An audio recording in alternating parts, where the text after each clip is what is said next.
approval, member FDIC, and equal housing lender.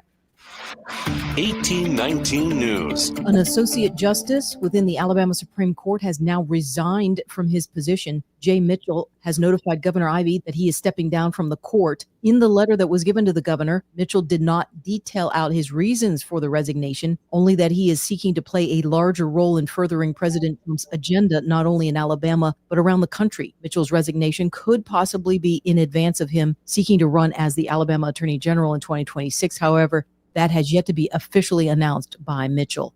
I'll be back with more Alabama stories after this. Some of the greatest blessings is just having people that care about you, to have someone that's just going to love you and make you feel important. They encourage you to be in church. They encourage you to be in prayer. They encourage you to be in your Bible.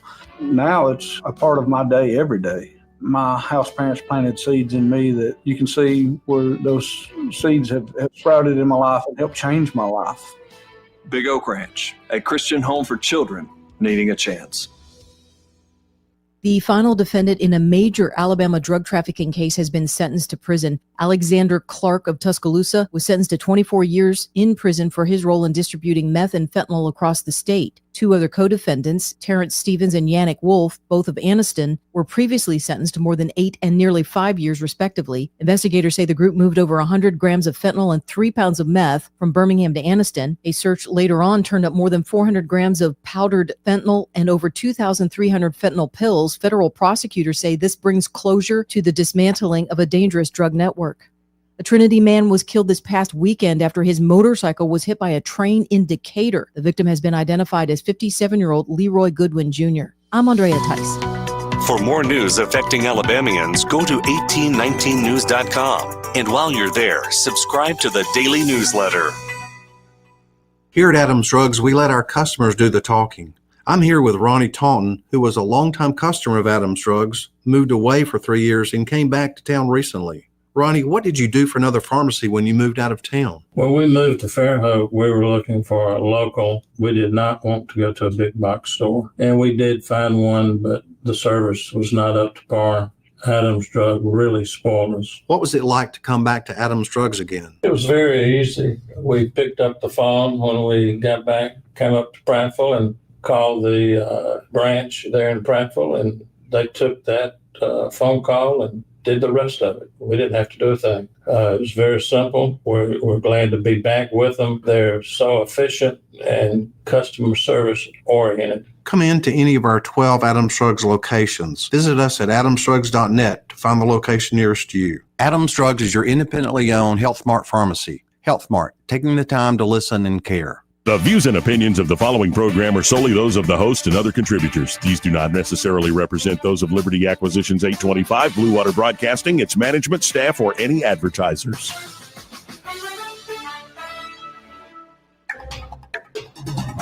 It's time for Montgomery's conversational radio show. It's news and views on News Talk 93.1 FM. To join the conversation, call 272-9228.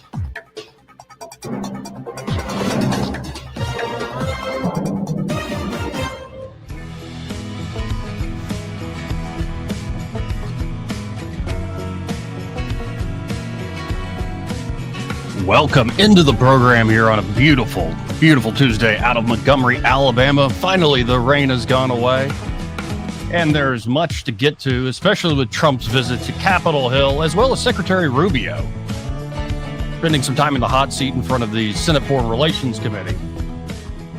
But I was very hopeful yesterday seeing both President Trump and President Putin after a 2-hour phone call. Maybe we have some breakthroughs. Joining us to talk about that and, well, much else. We have the one, the only Judge Andrew Napolitano. Judge, how you doing today, sir? Oh, I'm fine, Joey. Thank you, my dear friend. How are you? I'm doing very well. Life is good. What did you see of that, or what do you make of this potential breakthrough? I thought the meeting in Istanbul with lower level folks was kind of a dud, but it does seem like now that the two, say, presidents of the United States and Russia have talked, that we might be on a path to peace here. I wish I could agree with you, Joey. I think the Americans have fundamentally misunderstood the Russians in two areas. One is they do not believe a ceasefire is a precursor to negotiating. Throughout their history, even against Napoleon, they have, and against Hitler, they have continued to fight while negotiating. And secondly, is the absolute ironclad nature of their demands, all of which had been met in a treaty negotiated in Istanbul in 2022 between the Russians and the Ukrainians, until Joe Biden dispatched Boris Johnson, then the Prime Minister of Great Britain, to talk President Zelensky, then the lawful president of Ukraine, out of the treaty. That treaty provided for exactly what Putin seeks now.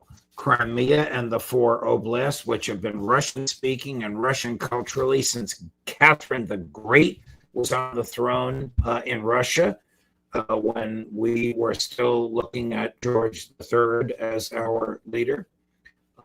And no NATO in Ukraine, and Ukraine a neutral and prosperous country like Austria or Switzerland.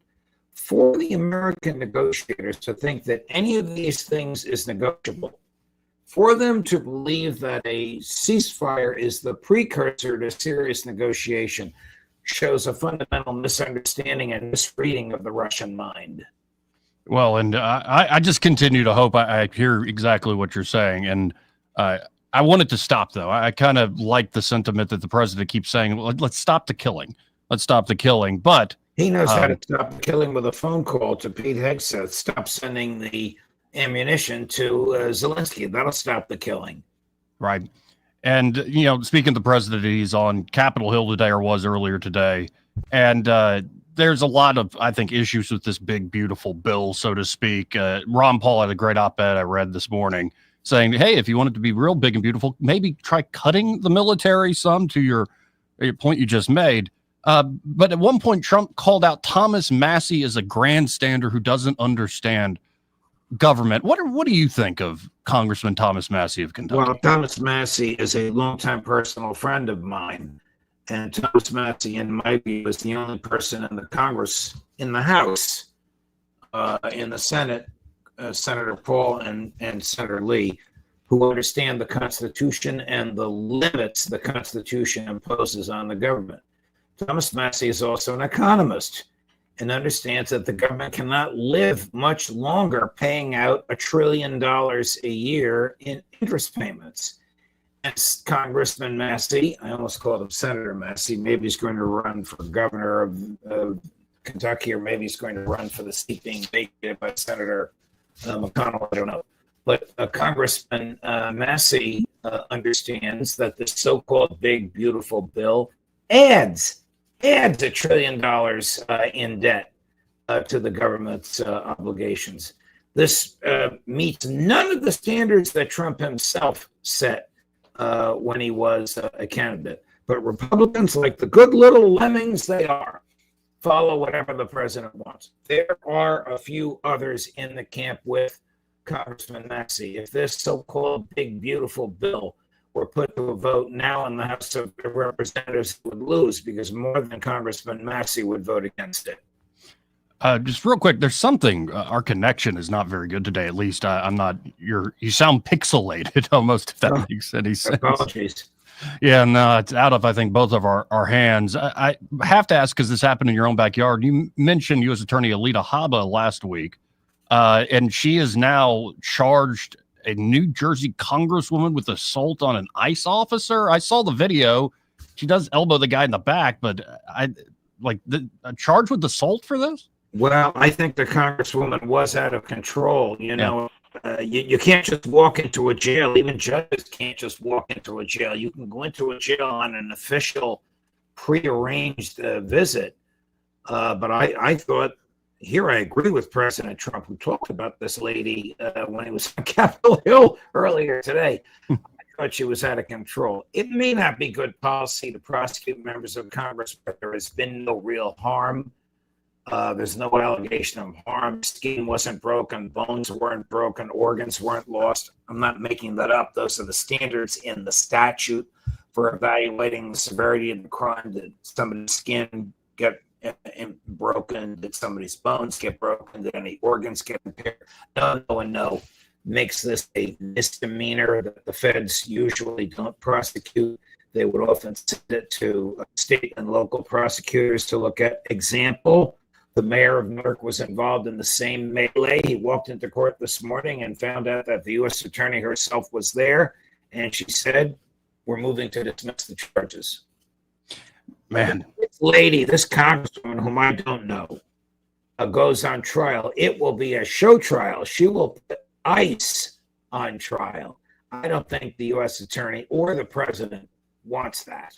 right.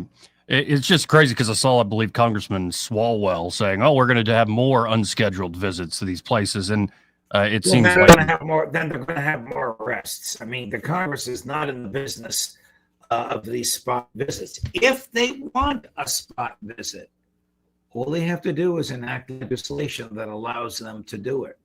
Right now, there is no such legislation. Now, I want to finish on this because there's a lot of politics around it. I've been saying for years, the same brain cancer that took my mother almost 10 years ago took Joe Biden's son, Beau Biden. And the news of Biden's cancer, I know you spent some time, maybe some travels on the train. I mean, there's a political aspect of like how much is known and was not said.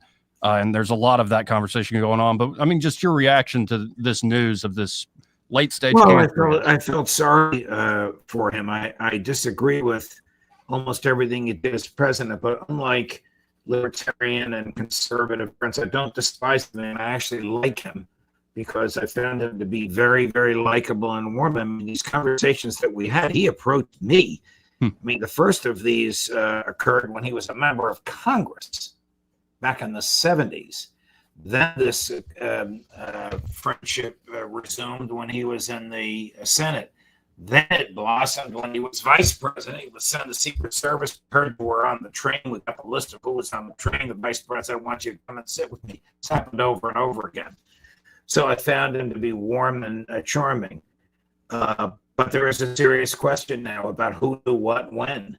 I mean, this is advanced stage 4. This is not something that comes up like this. They must have known that it was going through stages 1, 2, and 3, and that this was metastasizing throughout the rest of his body. Just like the people around him must have known that he was mentally degraded during his last year or two in the White House. Seriously degraded. Yeah, that special counsel tape. And I noticed this in Biden that he often, if things like death or mortality came up, he would always go back to his son. Again, I can relate to that on a deeply personal level, but like it was a lot of people have to answer for this around the man. I think this is crazy what they answering. That's a great observation, Joey. The answering will be political. Because silence is never a crime. Even lying to the American public, unfortunately, is not a crime. The government can lie to us, but if we lie to the government in an official inquiry, even when you're not under oath, you can go to jail. Famous case is a Latin American drug dealer arrested in a phone booth in Brooklyn. FBI asks him his name. He says, Nancy Reagan. Arrested for lying to the FBI in an official interrogation. The arrest was upheld. Now, what kind of a crime is that? Well, the arrest led to the evidence of far more serious crimes. So the government has written laws that allow it to lie to us, but we can't lie to it. So if it's White House physician, for example, I don't know who he or she was or what he or she said Joe Biden's in excellent shape. And knowing that that was untrue, that is not a crime. It's a material representation to the public, but it's not a crime. Right. And I think his PSA score was withheld, which it hadn't been for other past presidents. What a mess, though. I'd imagine if we did make it a crime for government officials to lie to the public, we might be able to, realize something like limited government and anarchy. I don't know if anybody could actually could we have politics? Roger Clemens, the great Yankee pitcher, was prosecuted for lying to Congress about the content of his urine, whether or not he passed the urine test. I mean, this is unbelievable. So let me get this straight, Congressman. My client plays a child's game and is handsomely rewarded for it. And you write the laws of the country, and he can't keep to himself the content of his urine, and you're allowed to lie to him? This is the Q&A between Clement's lawyer and what the member of Congress was. Again, you can't make this stuff up, but this is where we are today.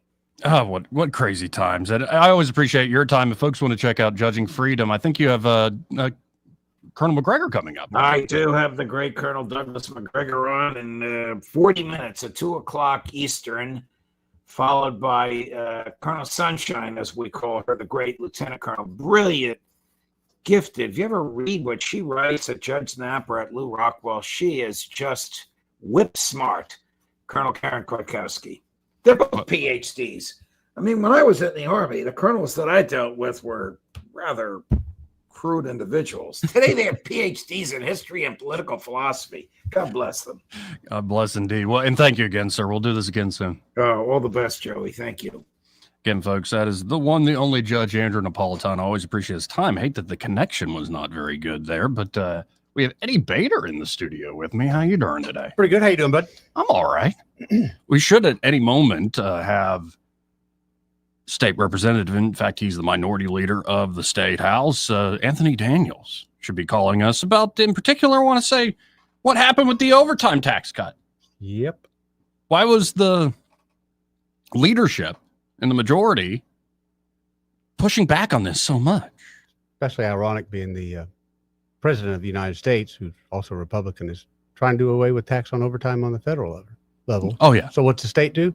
We'll double down. We'll make sure we tax them here. Well, so and it's embarrassing that embarrassing. Senator Tuberville is up there saying my state, Alabama, was first, and he's pushing this on Trump's behalf at the federal level. The same time he's saying that, they're going to let it expire and let the taxes go up. Yep. Absolutely crazy. So if that's being the case, and Tuberville does run for governor, I hope he comes with a whip in his hand. Oh, yeah. No, this is my one demand. If I can even make demands of Senator Tuberville, of Coach, my one demand is do it big, do it bold. Mm-hmm. Work for Trump. Yeah, don't just stamp your name on things. Because your name, I mean, good luck, again, to Lieutenant Governor Will Ainsworth if he decides to run against Tuberville. I think Ainsworth showed himself, if anything, to be a man by not saying, well, I'm going to, after years of saying I'm going to just go to governor and that's all I want to do. Well, now, you know how slippery some of these folks are, like how easy it could be for him to go run in Senate if Tuberville runs. Yeah. But he's saying, I'm not doing that. So at least he's a man. I appreciate the lieutenant governor for that. But are you a big enough man, excuse me, pardon me, to take on that Tuberville name? That's a tough and one, man. It's not just the name. Coach Tuberville can talk to anybody. Yep. I bet there are some folks that want to dog cuss him. I'm sure Democrats, especially veterans who were mad about the military holds and the promotion stuff that are ready to dog cuss him. If you got in a room with Tuberville, you might be surprised at how quick he could turn you. Flip the script, baby. Yeah. He's a very good retail politician. So he's going to be incredibly difficult to beat. We'll see. But again, Coach, if you're going to do it big, do it bold. And we should have an announcement in that regard any day now. We'll see. Now, as I mentioned to the judge, Trump confident Putin wants peace and has, quote unquote, had enough of war. Putin summarizes his 2-hour phone call with Trump in his own words. It's pretty rosy, actually. Maybe this is a run out the clock strategy until the Russians get their final demands, or run out the clock until the United States just pulls back. We'll see. Or it could be they're ready to actually deal. I think so. That war, for all the lessons it might have taught, the nature of modern war with these drones, man, it's like high-tech World War One. Oh, it's worse, man. It's the fact that I can show some of these drones a picture of someone. And it just goes for you. Go find them. Yeah. Pretty crazy stuff. And it's why you don't want wider war in the Middle East. It's why you don't want wider war anywhere, because I think it will be a war like never seen before. Right. And it would be maybe the bloodiest ever. So we'll see. Now, you also have little skirmishes that break out.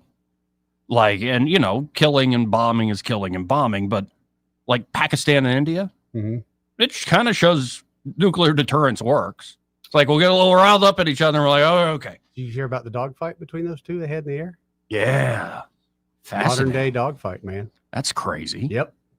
So, but it's weird how the nuke's hanging over everybody's heads is sort of like this judgmental God. It's like, hey, don't go too far. or we really might bring about the end times. And we'll see. I really love the peace aspect of Trump's agenda. As I'm looking at the big, beautiful bill thing, yeah, I understand their arguments, in particular from the Treasury Secretary. But I am not satisfied. In fact, I feel like I'm very much like Elon Musk these days, not in terms of ability and things I'm doing for the world. Impregnating all these women? No, well, if you ask certain people, they might think that about me. Like, at least hate me for my actual fault. Excuse me, pardon. No, you're fine. But Musk said, I will spend a lot less on future political campaigns in a recent interview. Oh, I can imagine, dude. They're like, why? He's like, well, I just don't see, I've done enough.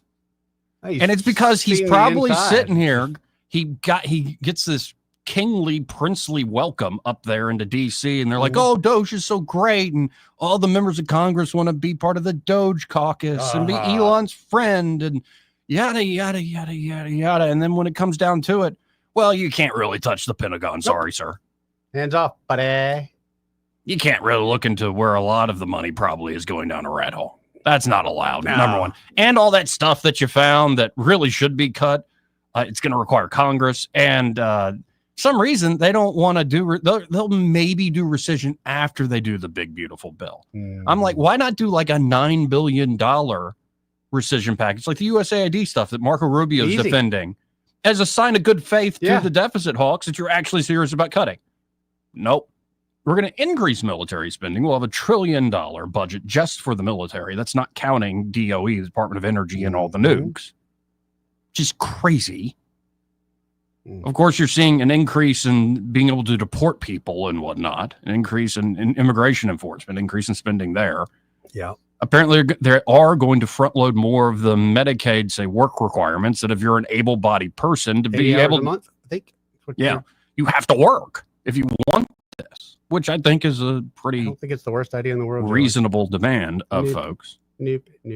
Though I am much more in the camp of before you touch Medicaid, maybe we don't spend $1 trillion on military. Maybe we spend, $800 billion. Like, is that too much to ask? Medicaid Apparently. is more of the people's gravy. Military is the politicians' And the gravy. rich people's gravy. Right. They're not going to let you touch their gravy. Right.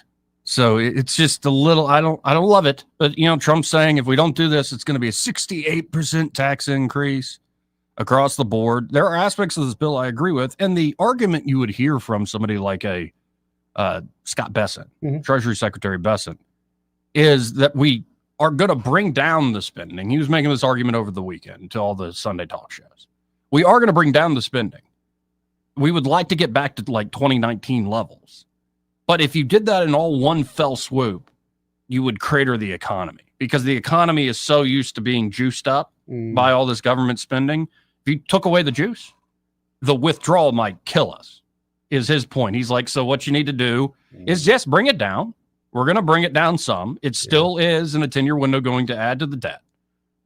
But because of the tax cuts, the regulatory reform, yada, yada, yada, all the investment, just all the deals we're making, then we'll be able to grow in a way that the CBO won't score. We'll also be bringing in more tariff revenue that they won't score.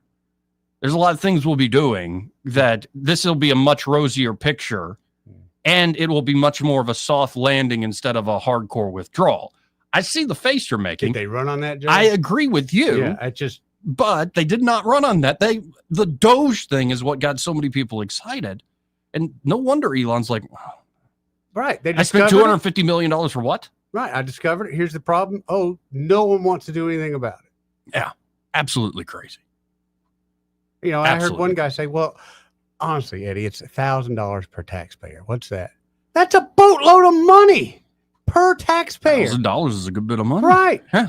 And it's not just one time. It's been over my lifetime, and it will continue to be over my lifetime. Now, I was heartened by the judge's answer about charging this congresswoman. Yeah. Because the short clip, it's not like she does push and kind of elbow him, but if you see the full clip, not just the short one where she makes contact, she is going nuts. Yes. And it's like, you weren't scheduled to be here. This is a secure facility. What the hell is wrong with you? It'd be no different than if you went in there, Joey, and started raising the same kind of cane.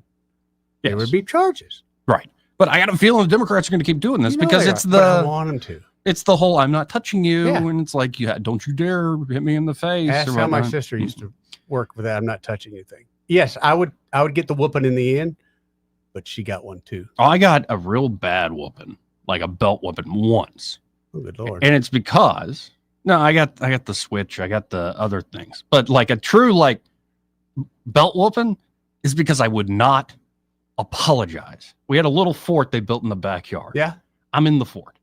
My cousin Whitney is at the threshold at the door of the fort. I'm like, I would like to get out of the fort, please.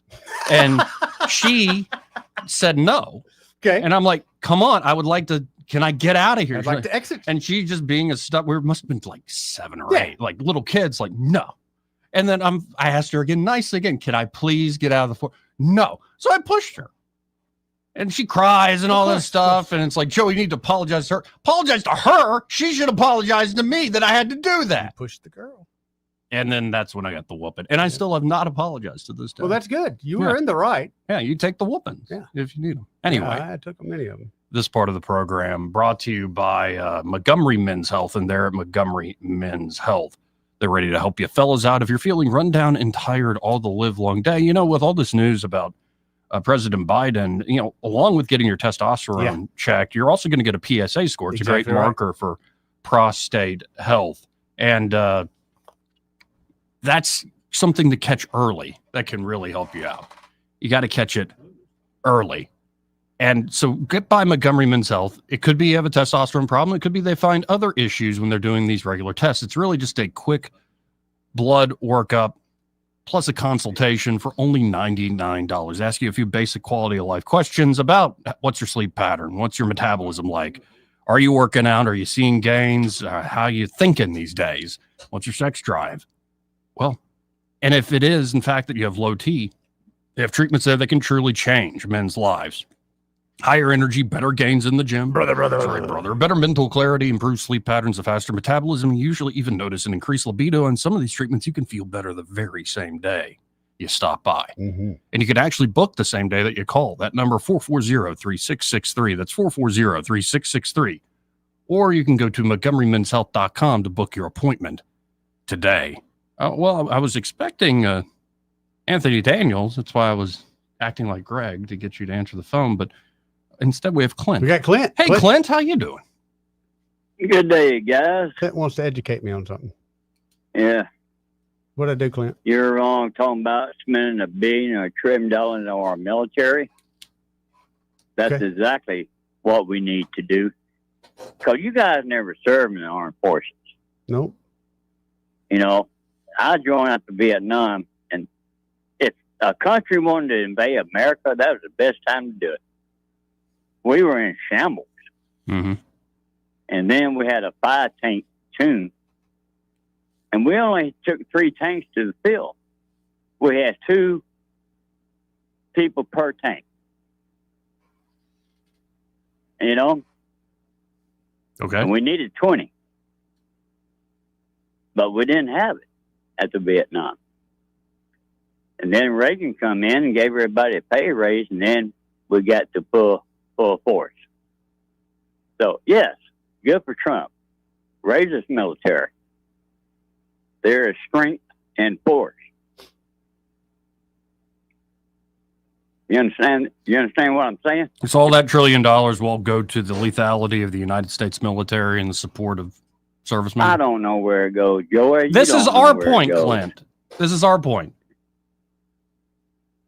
What is your is point? that when we are facing massive debts, where the biggest, more than the military cost, is now the cost of just paying the interest, financing the debt. That hurts your strength as well. And as we're downsizing, which Hegseth is doing, and I like, say top brass, you're reorganizing your command structures. It might actually make for a more lethal and more capable military if you tell them, we're not going to give you more money. In fact, y'all need to economize. I worry a lot of this money will go into long-term projects that are cost plus, and the guy like you who served on the front lines isn't going to see it.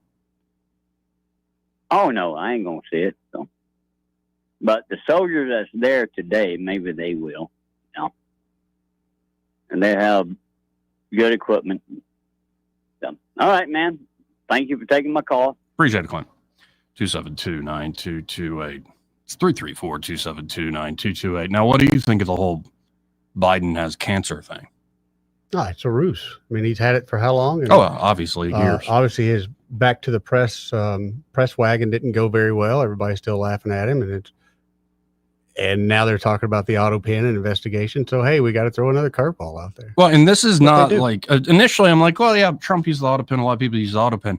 You hear it's the combination of that tape from the special counsel. There you go. Like that not only is an old man, I made this point yesterday, who's kind of losing his wits. Mm-hmm. That is a man still, his heart is a bit strangled by despair. Yeah. Yeah. I noticed it on the campaign trail in 2020. There was a darkness that maybe I could recognize in myself. It was like, you have no business doing this. Given how like that tragedy of your son dying broke you, sir. Yeah, no business doing this. Still very fresh. But people took advantage of him. And then you add the senility to it. Yeah. And then you add, I'm dealing with an ever progressing cancer. But dude, he was at a low in his life and people went to him and said, hey, yeah, you want one big last hurrah? We know where you are. Well, they used him. Go out on top. They used him. They totally did. And you can see the best evidence that they used him is how a lot of these folks that backed him are treating him now. Yeah. Like we're fine. No, you used him. You could say maybe you don't have any pity for Joe because he kind of knew he was being used. But I say the folks who used him are a lot worse than Joe. Yeah, but you knew immediately he was used when they forced him out of the race. Yes. I mean, it was. But it's only getting worse now. It's just been so obvious. It doesn't surprise me. Sad, but the saddest part is that, like you said, he's just been used like a used old man. I mean, that's it. Unfortunately, I see that a lot in my business. It's crazy. Yeah. And it is tragic. It's real sad. And very, yeah. Yes, it is. But maybe now, instead of it just being like, well, the auto pen, that needs to be investigated. Subpoenas need to be issued. This has to be investigated. I agree, but I don't have any faith in that. Well, yeah, it's likewise, man. You know, it's like my best friend investigating me. Oh, found nothing. Well, and Comey says, I didn't know 8647 had any bad connotations to it. Right. I guess he'd been talking to Craig that it was like, we don't have that on the menu anymore. Yeah, it just 86, the chicken Alfredo. Too many fat asses have been eating it. We ran out of cream. That's not what you meant, James. And he's like, well, I was just walking on the shore. He knew exactly what he was doing. Yes, he did. Of course he did. And that's just it. A lot of these Democrats, they play into that role, just like you can't touch me, or I'm not touching you. I'm not touching you. Yeah. You do that enough, you're going to get popped in the mouth. And you know what? The retaliation that the person that finally pops you in the mouth, they go, it's worth it. It's like that great scene in The Holy Grail, Monty Python. It's like the violence inherent in the system, the violence, and it's like, well, you were kind of being right. But the difference I've learned is those people that scream, I'm not touching you, I'm not touching you. Once you pop them, they leave you alone. They go away because they realize, oh, there's the line. I crossed it, and it comes with repercussions. No, we'll see. We'll see. It's just one thing after the other that doesn't add up. And you're right, in terms of like, here's all this hope and promise. Doge seems to have been leashed. Did you see the Cash Patel Dan Bongino interview? Yeah, and I've been watching where they're Sean like, Ryan and Epstein did kill himself. Come on, man. Then, okay, if you want us to believe you, Dan and Cash, why not release things that are fully unredacted? We're going through it, Joey. Release the surveillance footage. There are supposedly cameras right there in that max security prison. I thought the cameras were broke that moment. Oh. When the guys went on break. It's stuff like that where you go, really? Oh, yeah. I'm telling you, I've been watching Sean Ryan and Tucker Carlson interview, and very eye-opening. Yeah. Unfortunately, though, instead of me drawing some kind of inspiration from it, I'm just like, yeah, I agree with them 100%. We're screwed. Yeah. It's all a lie. Yeah. Anyway, we'll get into details a lot of this stuff. I was kind of in a holding pattern, hoping to talk to Anthony Daniels. I guess something probably come up. Fell through. But I will say, I'll say a quick prayer for Anthony Daniels. Medical issues, he needs it, man. Good guy. We probably disagree on a lot, but lately we've not only been agreeing on politics, I just learned to like the guy a lot. Me too. And he stands needs up for what he y'all's believes in, man. He needs y'all's prayers. He's going through quite something right now with on the medical side of life, and needs that. How about this? Let's hit a break. We'll be right back. Want to carry News Talk in your pocket? Download the News Talk 93.1 app from the App Store. Available on iPhone and Android. Never miss a moment. Download now. Prescriptions require an online consultation with a healthcare provider who will determine if appropriate. Restrictions apply. See website for details and important safety information. Price varies based on product and subscription plan. Hey guys, let's talk ED because millions of men experience it, but not everyone can access or afford treatments like Viagra. Well, Hims can help. Through Hims.com, you can get a full range of treatment options for ED, including daily or as-needed meds through a 100% online process. It all starts with an online intake form. Get started at hims.com/radio, and from there, a medical provider licensed in your state will determine if ED treatment is right for you. If prescribed, your medication is shipped to you for free. Find the ED treatment that fits your needs with options up to 95% less than the brand names. Millions of men experience ED, but Hims can help. To start your free online visit and save up to 95%, go to hims.com/radio. That's hims.com/radio for your free online visit. HIMS.com/RADIO. Hi, this is Bo Goodson from the Goodson Group with your Real Estate Minute. Recently, I met with 3 different owners of homes who had the same problem. They wanted to sell their house quick and sell it as is for cash. All 3 people were approached by different investors that said they had cash for their home, signed contracts, only to find out they were not personally going to buy their homes, but to find a buyer willing to pay more than they offered and pocket the difference. It's called wholesaling. Offer a contract to buy a house at a certain price, up the price to other buyers, and pocket the difference. I urge you, don't fall for it. You want to sell your home quick, use a licensed professional realtor, as I have been for 48 years, keeping promises to get homes sold quick. For all the details, call Bo Goodson at the Goodson Group at 221-2883 or 551-0225. Call Bo Goodson at 221-2883. This is your roving reporter, and today I am talking with an elk. Hey man. Mr. Elk, I was just wondering, what do elk do to take care of their money? Well, like most smart folks, we call David Ernest. You mean Alabama's most favorite asset preservationist? That's him, man. We call him up at 334-279-7431 or 205-479-0839. I see. Yes, he is our preferred money man. The money man with the money plan. You've been paying attention. Well, could you give us those numbers one more time? 334-279-7431 or 205-479-0839. And I just want to try to give you a heads up, man. Oh, what's that? I'm not an elk. Not an elk, huh? Well, then, pray tell, what are you? Knights of Columbus. I am not even going to make a comment. Well, the baby liked it. It's your captain speaking. To the passenger with the Mirror Fast soft shoes, smart move. No way am I letting travel constipation ruin this trip. Can't blame you. Mirror Fast works fast, but without the harsh side effects. Since I'm such a smart traveler, can I move to first class? No. Close the curtain, Carol. From the makers of Miralax, new Mirafast soft chews work naturally with your body in as little as 30 minutes to give you a comfortable go on the go. Look for Mirafast at Walmart today. Use as directed for occasional constipation. Contains magnesium hydroxide. Summer's here, and you can now get almost anything you need for your sunny days delivered with Uber Eats. What do we mean by almost?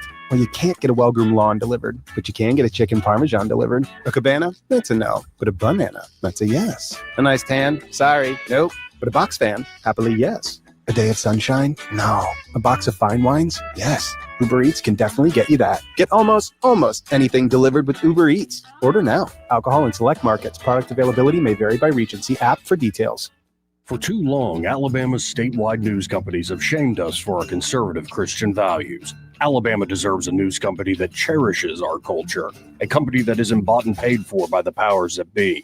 1819 News is that company. Run by Alabamians for Alabamians, 1819 News celebrates what is good and beautiful about our state while exposing those who work against our values in secret. Just go to 1819news.com to learn more. Subscribe to our newsletter. That's 1819news.com. For reliable electrical services in Central Alabama, trust the experts at Crosby Electric. Crosby's licensed and insured electricians are ready to tackle any project for your home, from troubleshooting, repairs, to installing new lighting and preventive maintenance. And Crosby understands the need for quality service for small business. Crosby is big enough for the largest job, yet small enough to bring real value. Visit CrosbyElectric.com to schedule your service. Crosby, powering Central Alabama with excellence. Rich Thomas Weather, a service of Riverside Chevrolet Wetumpka. If it's Chevy, it's Riverside. Best price, best selection. Check them out on the web at riversideusa.net. Rich Thomas Weather. Well, hi, everybody. We've got a very warm and humid forecast for today, but changes are on the way. Today, clouds will give way to some partial sunshine with a high temperature up to about 92, so a very humid day today. But then changes as a cold front approaches, bringing showers and storms to our area in the overnight hours tonight. Some of the storms could be strong, possibly severe. Tonight, slow down to about 73. I think the storms clear out by sometime Wednesday morning, followed by cooler, less humid air. Some really nice air, especially by late week. From the Blue Water Weather Center, this is Rich Thomas. ASE's 25 and 25 has you covered. For just $25 in closing costs, you can tap into your home's equity. No hidden fees, no headaches, just extra cash. Visit your local ASE Credit Union branch today. Federally insured by NCUA, NMLS 420259. Terms apply. ASE Credit Union. Your life, your goals, your ASE. ASE, an equal housing lender. Live local talk. The River Region's only 24-hour News Talk FM station. News Talk 93.1 FM WACV.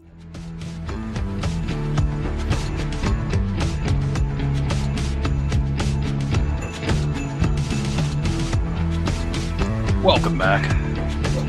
This part of the program brought to you by Josh and Leslie Ryder of their Dillon Rings. Dude, did you see his little work of art today? Yeah. I think it's in honor of Greg Budell and those millions of miles that man has pedaled on his bicycle. Well, and apparently it is today is bicycle to work day. Now, Ooh. if Greg bicycles all the Greg! way over here, I'll be really impressed. Yeah, you and me both.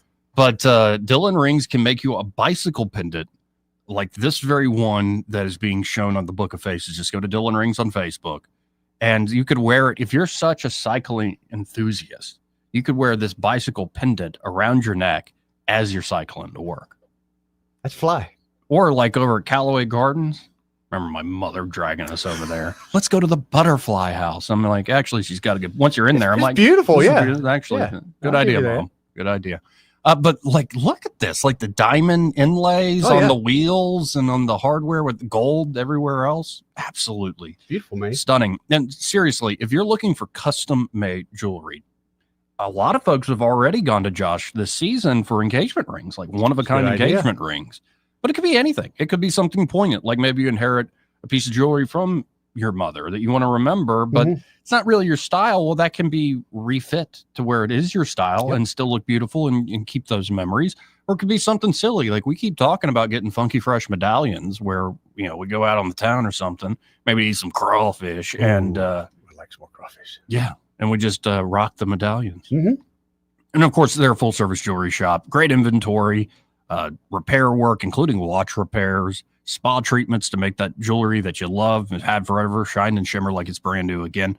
They do it all there at Dillon Rings. So check them out today. You should just stop by 119 Brown Springs Road here in Montgomery, just off of Atlanta Highway. And be sure to tell them that Joey and Eddie, those fellas on the radio, sent you. Let's go to line one and talk to Mushroom. Hey, Mushroom. Hey, how you going? Pretty good. Listen, I just wanted to call and make a quick comment. The other day, I saw a video clip. It was both Kash Patel and Dan Bongino. Yeah. And they were asked a direct question. Did Jeffrey Epstein commit suicide? And I swear you could tell by the look on their faces and their body language that they both lied. I think something big is going on here.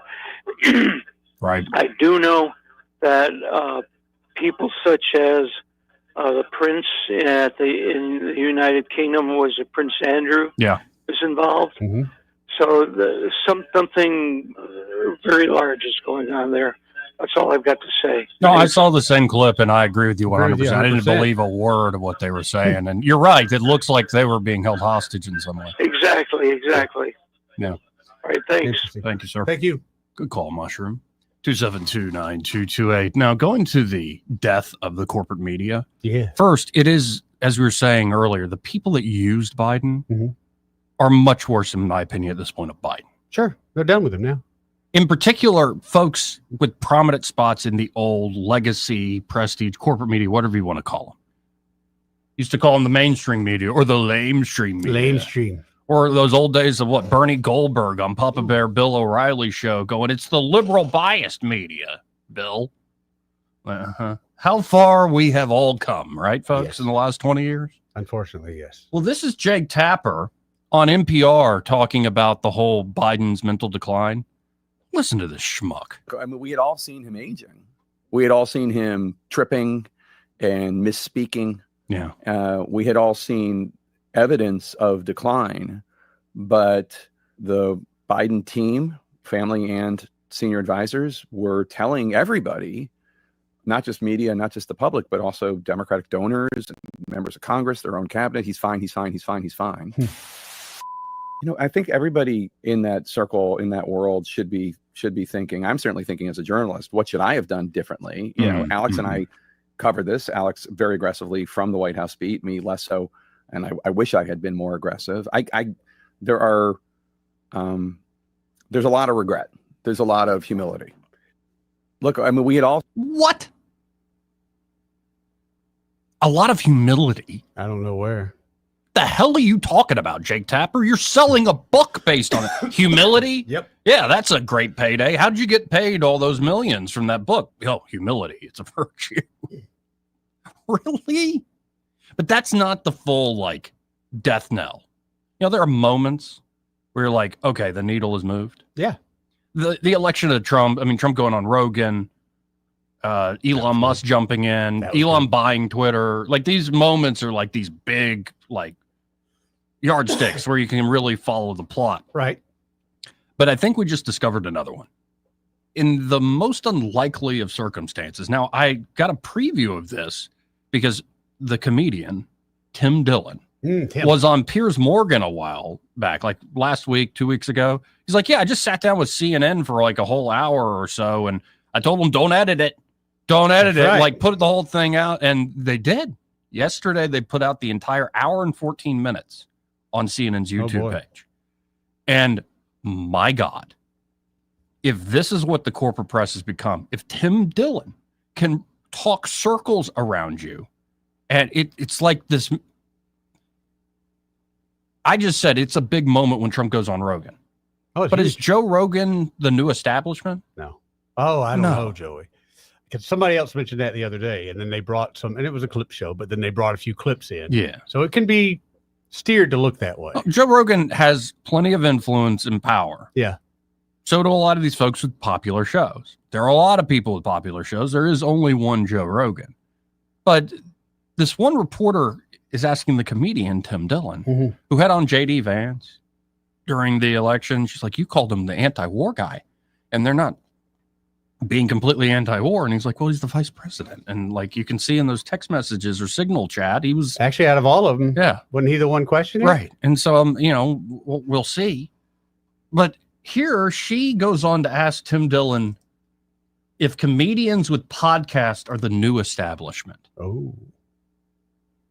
And this is like if you got to fight a 5-year-old, Eddie, and there was no stigma to it. It's like, you know what easy it would be to whoop a 5-year-old? I don't know. Let's try. Come on. Come on. And a real mouthy one, too. That's what I'm saying. A real brat. A little spoiled brat, But no, this is probably a woman about my age. Yeah. Asking Tim Dillon these questions. And my God, this might be the moment where it became, if it isn't already, that corporate media died. Let's just behold this assassination right here. I ask because do you feel like you're part of a new establishment that's being created?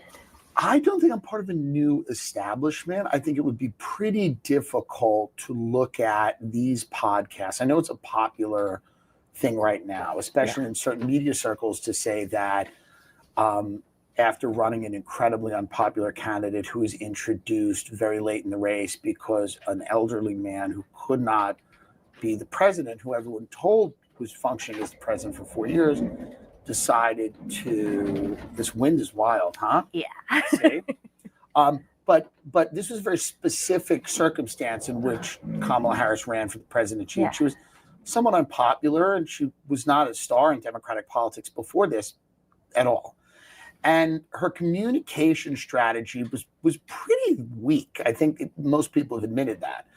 So to hang this defeat all on a few podcasts and to say that they were the problem, I just don't buy the narrative. So I don't think I'm a new establishment. If you weigh, again, a few comedians with podcasts versus all of the people that supported Kamala Harris, Democrat donors, billionaires, big people, if the idea is that me and a few comedians have more power than multi-billionaires, huge media institutions, a whole political party apparatus, I just don't think most people are going to buy that. I think it seems like a great way to excuse running an unpopular candidate on a platform that American people weren't sold on.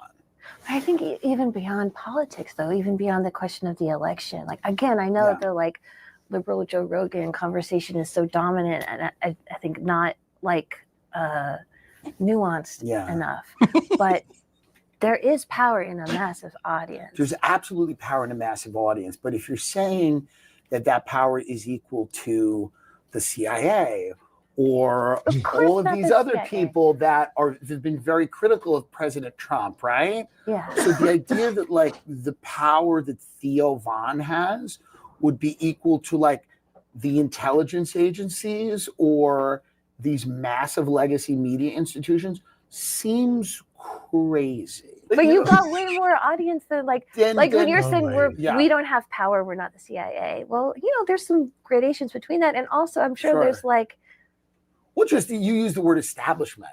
Yeah. I didn't say that we didn't have any power or that audiences weren't powerful. But when you use the term establishment, I think that's more than just having an audience. That's having an institutional component that I don't think we have. But I think legacy media does. I think the government and the intelligence communities do. I think Hollywood certainly does. And I think all of those people, all of those power factions have worked together for a very, very, very long time. So to say that a few comedians with podcasts equal that seems crazy. I see why. It's funny because Dems still do not know why they lost.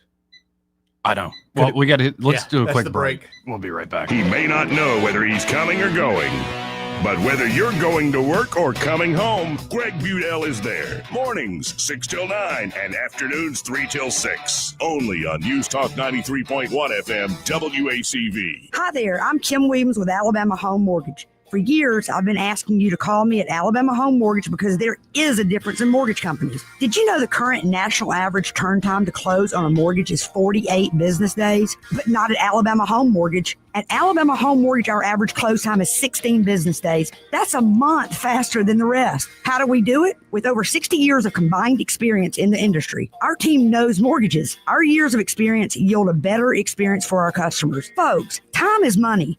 Whether you're looking to buy or refi, don't waste time with another mortgage company, bank, or credit union. We close on time, every time. Give Alabama Home Mortgage a call at 567-4223. That's 567-4223. Or visit us online at myalabamahomemortgage.com to complete an application on your time. Our fast turn time is just one difference that sets us apart from the rest. It's not just a slogan. Call Alabama Home Mortgage because there is a difference in mortgage companies. NMLS 1586368, Equal Housing Lender. On FM, on your smartphone, and online, the River Region's most trusted voice. News Talk 93.1 FM WACV.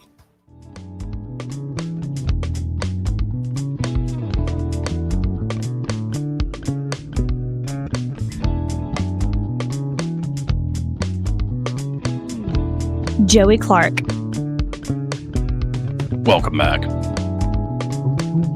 Oh, there's more to this interview. Like, it really is a whole hour. But there's just a quick follow-up. It's like, it doesn't get better if this is what CNN's got, inviting Tim Dillon on to be like, why is Joe Rogan like running everything? Like, why do y'all all go in each other's podcasts? It's like, because we're friends and we're also all essentially independent contractors. So we've created essentially an informal network of folks, but it's not really like the same thing y'all do at CNN or that the Republican or Democratic parties do. Where they're just getting together to hang out like bros. Yes. There's no real it's not an agenda message. Yeah. But here's more. You know, again, I can name you very successful left-wing or left of center comics who are playing in theaters and arenas and have movies out. And then I can name you some which apparently now there's 5 podcasters that dominate the whole world. This is a crazy thing. But this is every article that's been written since the election. I understand. Is that 5 guys now are the only people in comedy who make money or have audiences. It's the craziest narrative ever. And it came off the heels of running one of the most unpopular candidates with a platform that the American people largely rejected. They largely rejected this platform. And they rejected it in 2016. And then everybody got together and said, it's actually these 5 guys who had podcasts. They're the most powerful people in the world. They're the new establishment. And they're the reason for this electoral defeat, not our unpopular policies and our candidate who ran on a platform of joy. And it's amazing that Tim Dillon, of all people, has to explain this. I'm amazed that he can get through it without just cutting her in half. That's why if you watch the whole thing, it's like, oh my God. Like, it is like he is fighting a child. Right. Because he doesn't have the patience to do that kind of thing. They don't understand. Hey, if you are just yourself, a lot of these people probably, like Tim Dillon, Joe Rogan, probably agree with you on a lot of things. If you just present it yourself in a fairly authentic way, as opposed to like the cookie cutter, like corporate soundbite world. And let's play to the intellectually underprivileged voters that get hopped up over a 30-second thing. Oh, there you go. I mean, when you that start whole kind fake of game, putting people down a little bit, they have a tendency to kind of reject what you got. Yeah. Or maybe if you just like present yourself as a real person, and then sometimes you talk about politics, maybe it might actually reach a broader audience instead of this sort of gatekeeping that went on for way too long, for decades and decades in this country. The point is still going on. I just, again, what a crazy time we live in. Got to hit this break. We'll be right back. Broadcasting from the Riverside Chevrolet Master Control Center, this is WACV Cusada, News Talk 93.1 FM. When it's Chevy, it's Riverside. With SRN News, I'm John Scott. The European Union has agreed to impose fresh sanctions on Russia, notably targeting almost 200 ships from the Shadow Fleet illicitly transporting oil to skirt Western restrictions put in place over Moscow's war in Ukraine. Russia uses this Shadow Fleet of ships to transport oil and gas and to carry stolen Ukrainian grain. Israeli officials have allowed dozens of aid trucks to enter into Gaza, easing a 3-month Israeli blockade impacting 2 million residents of the embattled area. Experts have warned about the high risk of famine under pressure. Israel did agree this week to allow a minimal amount of aid into the Palestinian territory. On Wall Street, the Dow dropping 98 points and the NASDAQ composite is down 47 points. This is SRN News. Wesley Financial Group is not a law firm. Hi, I'm Chuck McDowell, the timeshare cancellation guy and founder of Wesley Financial Group. And I want to set the record straight. I am not an attorney. I've never wanted to be an attorney. And the truth is, I really don't even like attorneys. If I sound like an attorney, I'll apologize. But what I've learned in my 15 years in the timeshare cancellation business is you don't need to be an attorney to get folks out of their timeshare. At Wesley, we've helped over 40,000 families cancel their timeshare, and I want to share with you how we do it.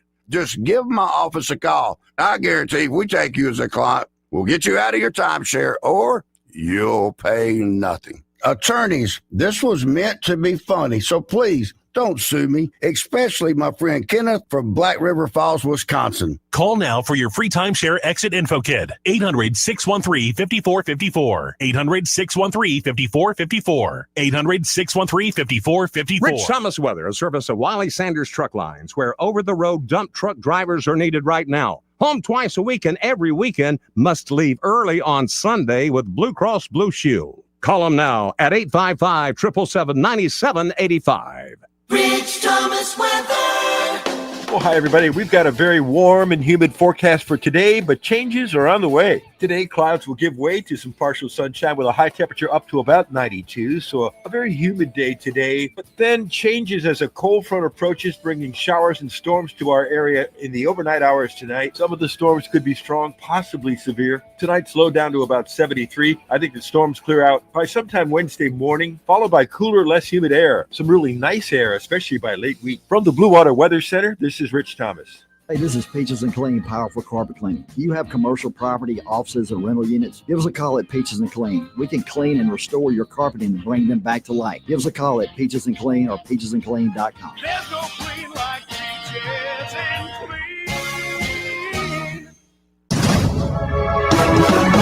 From the Blue Water Broadcasting News Center, these are today's top stories. 2 people are dead after an apparent domestic shooting in Prattville on Monday. The incident happened in a residential area on Marlette Court near Festival Drive. Details are still limited, but police confirmed neighbors reported hearing shots fired from within the residence just before 6 p.m. When officers arrived, they discovered 2 people deceased inside the home. Montgomery police have released the name of a woman who was shot and killed early Sunday morning. MPD responded to the 3300 block of Royal Carriage Drive around 3 a.m., where 26-year-old Kyra Campbell was pronounced dead at the scene from a gunshot wound. Suspect and motive remain unknown. The United States Census Bureau is out with a new estimation of Alabama's population. The city of Montgomery is estimated to have lost more than 4,000 people since 2020. However, cities around Montgomery continue to grow. Prattville has added 2,300 people since 2020. Millbrook and Wetumpka are also up. Pike Road has gained nearly 2,000 people. From the Blue Water Broadcasting News Center, I'm Sky Mosley. This hour of news and views is brought to you by our good friends at Alabama Home Mortgage. Alabama Home Mortgage, 567-4223. Visit them on the web at myalabamahomemortgage.com. NMLS number 1586368. An equal housing lender. Take a trip with 2 iconic bands, J.J. Gray and Mofro. Together with the Marshall Tucker Band. May 22nd, Montgomery Performing Arts Center. The Ramblin' Rooster Tour. Rock, blues, and hits all night. Get tickets Friday at Ticketmaster.com. Together for a rare evening. Don't miss J.J. Gray and Mofro and the Marshall Tucker Band. This is James Cole with Cole Plumbing, and I want to thank Blue Water Broadcasting. I have been advertising with them for several years, and they have brought me quality business. I really appreciate them. Our advertisers are our biggest advocates. Call us to find out how radio can increase your bottom line. Blue Water Broadcasting, local folks helping local business. It's Johnny from Sinclair's from Bond Road. We've been in business almost 30 years. Sinclair's East. Vaughn at Taylor. I think if you hadn't tried us, you should give us a try. We've got a great menu, offered anything from chicken fingers, wings, salads, fajitas. At lunchtime, we do great country lunch with different vegetables and different meats every day. Sinclair's, where you get great sandwiches and our daily meat at 3 special at lunch, to great pasta, chicken, steaks, and seafood for dinner. Our most popular items are, we got a soup called she crab soup, which is extremely popular. We've got a bunch of pasta dishes, which people love. Mediterranean chicken is my favorite. Sinclair's. We do live music, light stuff on Wednesdays and Thursdays, and then on Fridays and Saturdays, maybe 3-piece bands or 4-piece bands. Come see why Sinclair's has seen lesser restaurants come and go over the years. Johnny Sullivan Sinclair's at the corner of Vaughn and Taylor. Find them on Facebook at Sinclair's East. Google search Sinclair's Restaurant. Sinclair's. The views and opinions of the following program are solely those of the host and other contributors. These do not necessarily represent those of Liberty Acquisitions 825, Blue Water Broadcasting, its management, staff, or any advertisers.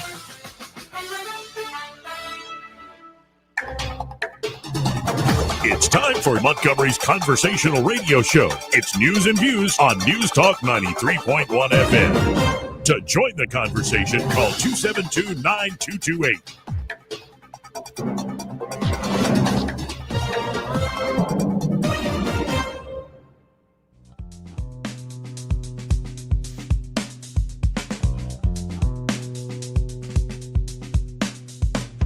This is a Trump country. We live in the Southeast. We drink sweet tea.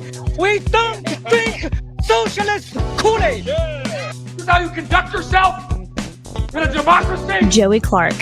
Welcome back. I'm your host, Joey Clark. Eddie Vader here in the studio with me. Yeah, I like this. Oh, and it's got a weird little thing, just chromatic thing.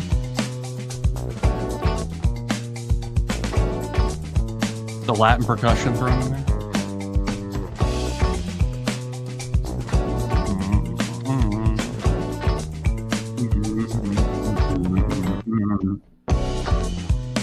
That's pretty good, man. Welcome back. Yeah, rearrange the room to where it's not some hassle. Just sit down and go. Yeah. It took about 2 hours. Easy to work. Yeah, just go. Yep. Without having to set everything up. There you go. But welcome back into the program. Now, Trump went off for some reason yesterday. Like, nobody goaded him into it. Yeah. Here's what I mean. And this is how Trump does work. The whole Tim Dillon thing, the whole Joe Rogan thing, and Theo Vaughn, and like all these people, the Flagrant podcast, all these people that had political candidates on. You notice they, like Flagrant, these guys were lifelong Democrats, all of them. Yep.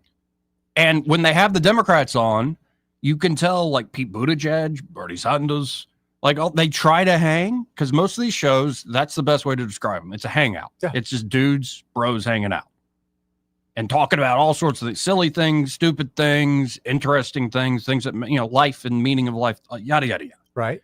And you can tell these folks that are more coached to be in Democrat media, they don't know how to approach that. They can't speak off the cuff. Or they can't even make a joke that's off color. Right. Which is like, I they know have a tight script. How many people in your life do you know are Democrats who make all sorts of ridiculous jokes all the time? When it's just them and I. Yes. But Select apparently company. in public, that's just not allowed. Right. That's what I mean. It's frowned upon because they're trying to protect all these classes that really don't want their protection to begin with. But yeah. Right. And so it's a weird eat your own. There's always this trapdoor on the left of you're not enough of this. Yeah, that's why they have that tight really, script. The way it makes sense is not think of it in terms of ideology. It makes sense more in looking at it as serving the party. 100%. Who was serving the party? This is why Party Biden over was people every time. Why Biden was used. It's why Kamala Harris is put in there with the little switcheroo at the last second. Because the party can't actually have an open primary last second. It's why Bernie Sanders gets screwed in 2016. Yeah, but he took it. Did he really get No, screwed this is if the he problem. took it like a champ? No, he did get screwed. But then he lost all right to complain because he took it like a champ and he's like, well, I get another I think house. his supporters got screwed. I think Bernie doesn't care. Fixes in. He's going to go whichever way the money tells him to go. But still, 2016. It was very clear. They Oh, yeah, it was coronated Hillary obvious. Clinton. Obvious. 2020. It wasn't clear that Biden was going to win that thing. No. And then all of a Very sudden, surprising. after James Clyburn snaps his finger, says, I back Joe Biden, South Carolina, Klobuchar drops out, Buttigieg drops out. Mm-hmm. Doesn't Bernie get out pretty quick right after that? quick. All these folks just up right out. Get behind Joe. That's what they were told to do. Because it's all about the party. And the last time you actually had an open primary, you had Obama. And you got to, I'll say Obama when it was just Obama. Like Obama's running the show with his people. He was incredibly good at playing politics. Sure. Incredibly gifted at that regard. But he learned a hard lesson, I think, over the last few years that if he's not the guy actually doing things and running a political campaign, it doesn't, the shine doesn't go off on somebody. He can't put it on to Biden. He can't give the reins to Kamala Harris in a clear way. That just doesn't work. That said, because it's all about the party and sort of control and sticking to the message and sticking to the script, a lot of these folks that have aspirations, that are ambitious, they can't go on a random podcast and just say stupid crap. No, you get because somebody will use that stupid crap you said as a clip and be like, you believe this, this, or that. Kicked out of the club, man. Donald Trump is very different. He'll beat you to the clip. Donald Trump will be like, oh, you thought that was stupid? Here I go. So get your camera out ready. of nowhere, he wasn't even goaded into saying this yesterday. I'll just play it. Got the Olympics, and then we got through Johnny, who's the boss. He's a friend of mine. We got the World Cup. I got them both, and I said, man, I won't be president. I won't be.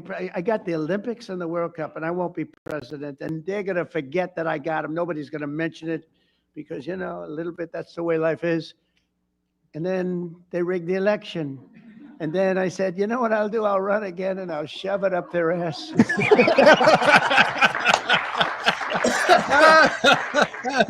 that's what I did. And all of a sudden, I then realized, I said, you know what? I got the Olympics, I got the World Cup, and I got the 250th. Look at the way this works out. So if they would have left us alone and wouldn't have cheated on the election and wouldn't have rigged it, I would have been retired right now. I would have been happily doing something else. And instead, they have me for 4 more years. Can you believe it? So it has. And I think that's just him relaxed and having fun. Honestly. And that's the thing. It's a word of woe to Republicans, too. And I think somebody like a J.D. Vance understands this, or Rubio gets it. You're not going to be Trump. No. You know, for how many years did you have people doing their best Ronald Reagan impersonation? Like, especially like Mitt Romney. Yep. Oh, like, they you're lived not, off of it, Joe. You're not Ronald Reagan, Mike Pence. Way off. None of you are. Like, that's a singular person. Yep. Trump is a singular person and personality. Obama, a singular person and personality. I'm sorry, Buttigieg, he tries to do his best Obama. It ain't working, man. Yeah. A lack of imagination. They don't get it. Those people don't get it. It's got to be scripted to them. They have no way of doing anything organic. It's got to be and there is something to be said about that X factor. The thing you can't put your finger on, a certain charisma that somebody might have. Je ne sais quoi? Yeah. Is that it? I don't know what. Okay, Yeah. okay. I think that's how that's translated. Did you just say je ne sais quoi? I think that's what came out. Oh my God. Yeah, I know. Oh, we got the Pete Buttigieg of talk radio here in Montgomery. I can't believe that came out. Wow. Yeah. Well, it's out of the bag now. Nothing I can do about that now. That's, I think, the lesson here. Are there people that are left wing that could be successful and do this? Yes. Oh, yes. A lot of them. And in fact, a lot of the comedian podcast world. But it's the hectoring.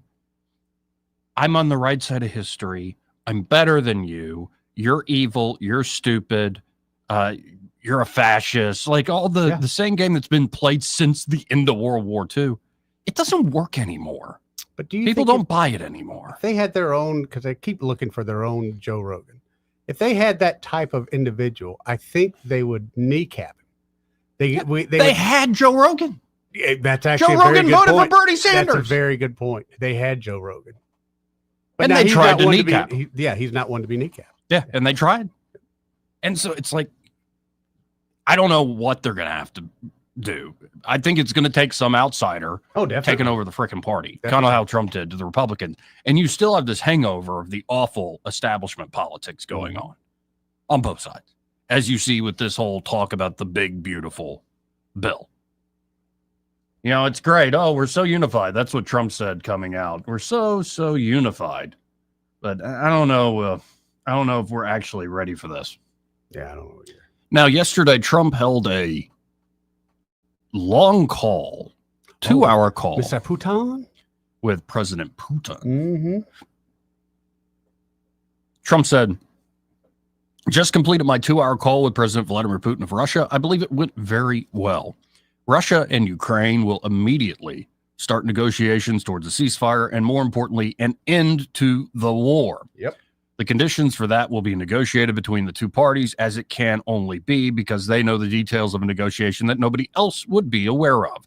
The tone and spirit of the conversation were excellent. If it wasn't, I would say so now rather than later. Russia wants to do large-scale trade with the United States when this catastrophic bloodbath is over, and I agree. There is a tremendous opportunity for Russia to create massive amounts of jobs and wealth. Its potential is unlimited. Likewise, Ukraine can be a great beneficiary on trade in the process of rebuilding its country. Negotiations between Russia and Ukraine will begin immediately. And then Trump put out there that he's informed Zelensky of Ukraine, the head of the EU, Emmanuel Macron, Giorgio Meloni. I kind of like that woman. The head of Italy. Oh, there's something about that woman. I don't know. Talk about that X factor, that je ne sais quoi. Yeah, she's got it, man. I mean, she does. She's got a being look Italian about all her. is not hurting either. Chancellor Merz of Germany, and guy from Finland, whatever, and dude from Finland, and whatever. I apologize to Alexander Stubb, the president of Finland, but dude from Finland, whatever. But the Vatican, as represented by the Pope, has stated that it'd be very interested in hosting the negotiations. Let the process begin. I heard that this morning. I thought that was a good idea too. Yeah. Now, did you see? I might have missed it. The Pope and his brother embrace the other day. Yeah. Oh, no, I he's thought his that was brother. a great moment. Yeah. That would be so weird, Joey. If suddenly Joey is the Pope. It's the guy you used That to would hang be- out with, would be odd. grew up with. Right. In Chicago. Right. In Right. Chicago, of all places. But here's Trump kind of reiterating that point about the Pope might having a role in this peace deal. Would like to take a role potentially in mediating these talks. Does that mean that the U.S. is taking a step back from? No. I think it would be great to have it at the Vatican. Maybe it would have some extra significance. And I saw that it was discussed yesterday, so I thought, and people told me that they'd be honored to do it. I would imagine they would be. And so, no, I think it would be maybe helpful. There's tremendous bitterness, anger, and I think maybe that could help some of that anger. So having it at the Vatican would be, in Rome, would be I think it'd be a great idea. Me too. I do too. I think really that adds to the pressure if you're in Rome for peace talks. Just the fact that you're there in the Vatican add a little bit of pressure to we need to walk away, make sure this thing is done. Well, what are the Russians saying? Here's what Putin said after the call. I want it all. This is the translation. That's a little more hopeful than that. I heard Judge Knapp's point, and I get where he and a lot of other folks are coming from. If the Russians feel like they're in a position of strength, they're going to make outsized demands. They're not going to they didn't do this for 2-3 years to just walk give away up with now. nothing. Yeah. Especially when it seems your opponent is on the ropes. But here's what Putin said after the 2-hour call with Trump. He said, "Good evening. My colleagues asked me to say a few words about the outcome of our phone conversation with the President of the United States. This conversation did, in fact, take place and lasted more than 2 hours. I would like to emphasize that it was a very substantive and quite candid discussion, and overall, in my view, very useful in this regard. First and foremost, I thank the U.S. President for the support of the U.S. in resuming direct negotiations between Russia and Ukraine on the possible conclusion of a peace agreement, as well as for the resumption of talks that, as is well known, were broken off by the Ukrainian side in 2022. The U.S. President expressed his position regarding a cessation of hostilities and a ceasefire, and also acknowledged that Russia likewise favors a peace settlement of the Ukrainian crisis. We simply need to identify the most effective paths towards peace." Again, this is Putin talking. "We agreed with the U.S. president that Russia will propose and is ready to work with the Ukrainian side on a memorandum concerning a possible future peace treaty. This would outline several provisions, including a framework for resolution, the timeline for potentially concluding a peace agreement, and other relevant details, such as the possibility of a temporary ceasefire if corresponding agreements are reached. Incidentally, contacts between participants at the Istanbul meeting and negotiations have resumed, which gives us reason to believe we're largely moving in the right direction." Putin goes on, saying, "Once again, I want to stress that it was a very constructive exchange, and I consider it to have been very valuable. Of course, the real question is whether the Russian and Ukrainian sides can demonstrate a strong commitment to peace and find compromises that are acceptable to all parties. At the same time, I want to emphasize that overall, Russia's position is clear. Our main objective is to eliminate the root causes of this crisis." That's a key phrase right there. "If further clarification is needed, I apologize. My press secretary, Mr. Dmitry Peskov, and my aide, Yuri Yushakov, will go over the details of our conversation with the president a bit later." But, that's a very measured language. So it's not outright, but it's also not like screw Trump and we're not going to go down that road at all. Right. It could very well be a delay tactic on the part of the Russians. Got a few more plans up his sleeve before he wants to say we're done. We'll see. Like we said, we'll see. 272-9228. And that seems to be where we're at on so many things. We're in the thick of it. We're in the middle of the story. Well, you can't. What's the use of half a story, half a dream? You got to walk all the steps in between. You just want to jump from the beginning to the end? No, Yes, you gotta. Some books, yes, Joey. Oh, really? Yeah. What books? Some of those Westerns I used to have to read in Western Civ, I just wanted to hurry up and jump to the end. You didn't like Shane? Shane I loved, but there were some other ones that we had to read before we were worthy. Did you ever read any? Shane. Well, this must have been after time. Louis L'Amour, I think, was one we read. We read a artist? lot of Cormac McCarthy. So All the Pretty Horses and then Blood Meridian. We had That all the book is Pretty Horses, gnarly. but, once we found Shane, honestly, I think he put us through that so we would enjoy Shane. It's like let us up through crap, and then Yeah, some of them are. Ever read A River Runs Through It? I think we read that in Western Lit. one of the few movies I walked out of. You didn't like that movie? I saw it at home, and it was okay. What, are you not a fan of fly fishing? It was just too freaking boring. Yeah, it is I a mean, bit but at home, plotting. because I could get up, walk around, whatever. I enjoyed it. Yeah. It was one of No, the it's few a great story, but it's And I love fishing, They but really sink into it on Yeah. film. Yeah, it's like how many times can I watch this guy cast? I mean, it's quite a skill to develop. Oh, no Like, doubt, no doubt. But anyway, 2729228. Now moving on to Elon Musk. And here's the big headline that Musk will be spending a lot less, if any money at all, on political campaigns. I think changed his mind, Joey. Well, I don't know. Let's hear him out. This was at some Qatari international forum. I wondered whether you have decided yet how much you're going to spend on the upcoming midterms. Is it you spent a lot more money on the last US election than you envisaged when you were speaking here 3 years ago? Are you going to continue to spend at that kind of level on future elections? I think in terms of political spending, I'm going to do a lot less in the future. And why is that? I think I've done enough. Nicest way to put it. Is it because of blowback? Well, if I see a reason to do political spending in the future, I will do it. I do not currently see a reason. Okay. What about political? Wow, that's a very nice way of putting it. In a big way, I think that's like an FU to the establishment. Yeah, 100%. Like I put my butt on the line, stick my neck out there, really give y'all a lot of great information and a roadmap of how to downsize the government. Yes, sir. I have my dealerships being blown up, my businesses being attacked, people rooting for my failure because I've stuck my neck out there and helped y'all. Imagine And the what do death y'all threats do and with everything my help? Yep. Seems like you're throwing it in the trash. So no wonder he doesn't want to spend any more money. I'm saying I don't blame him. I don't blame him at all. I hate it though. It is. It's very frustrating. But that wasn't the only thing he was asked about. You know how Bill Gates was going after him, like with the kids thing? Did you see that? Yeah, I'm so sick of Bill Gates. Yeah, me too. Here's Can't wait till here's robot gets a hold of him. Elon's response.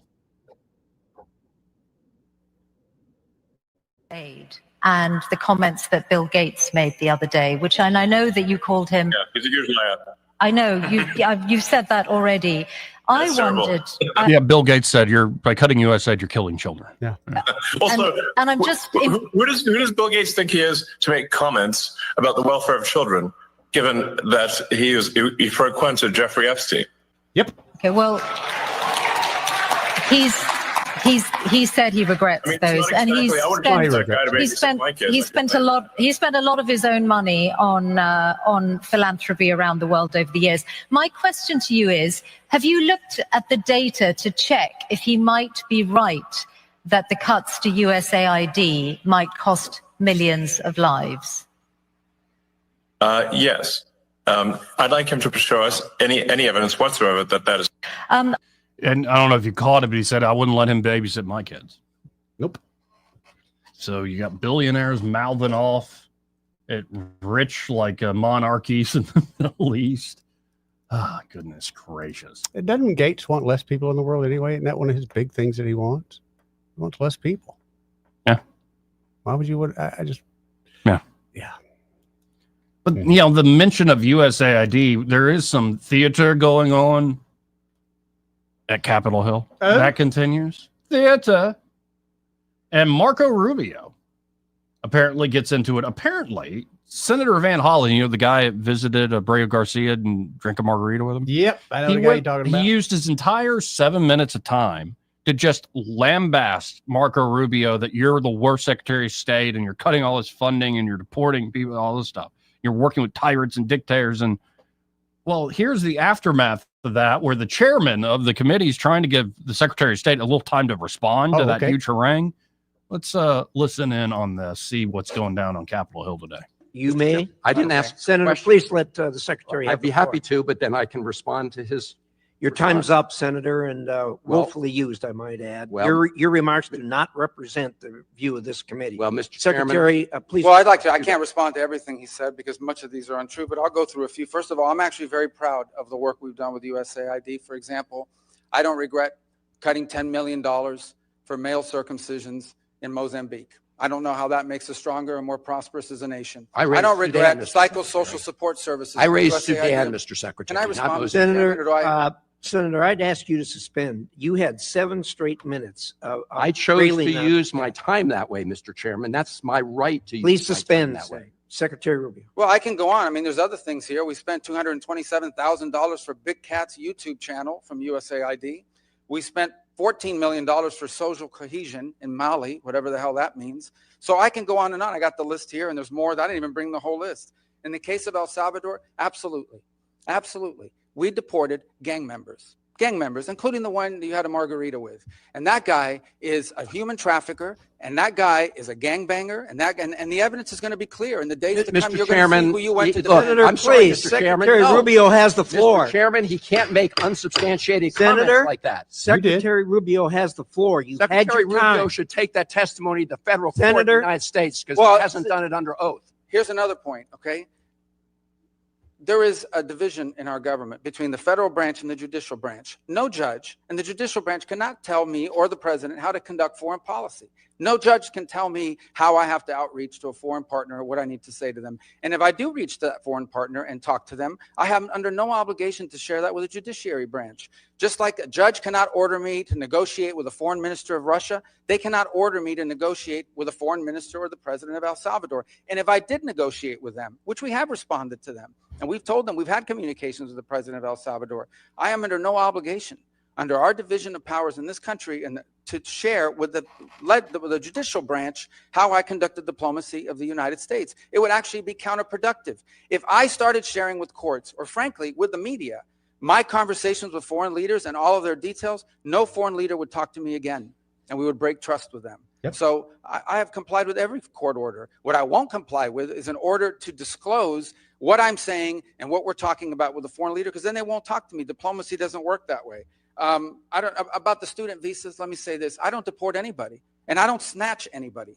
The State Department does not have officers in the street snatching everybody. What I do is revoke visas. And it's very simple. A visa is not a right. It is a privilege. People apply for student visas to come into the United States and study.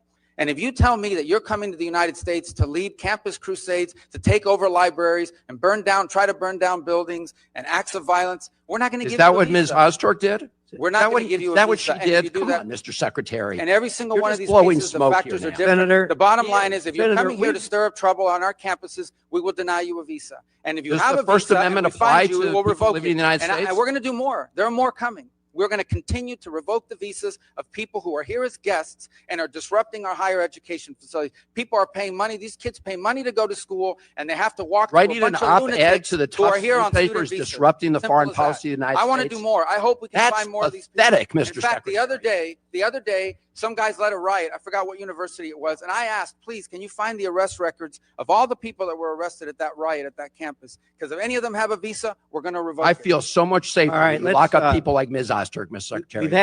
We've had enough time on the subject. Thank you very much. I don't think they like each other very much. No.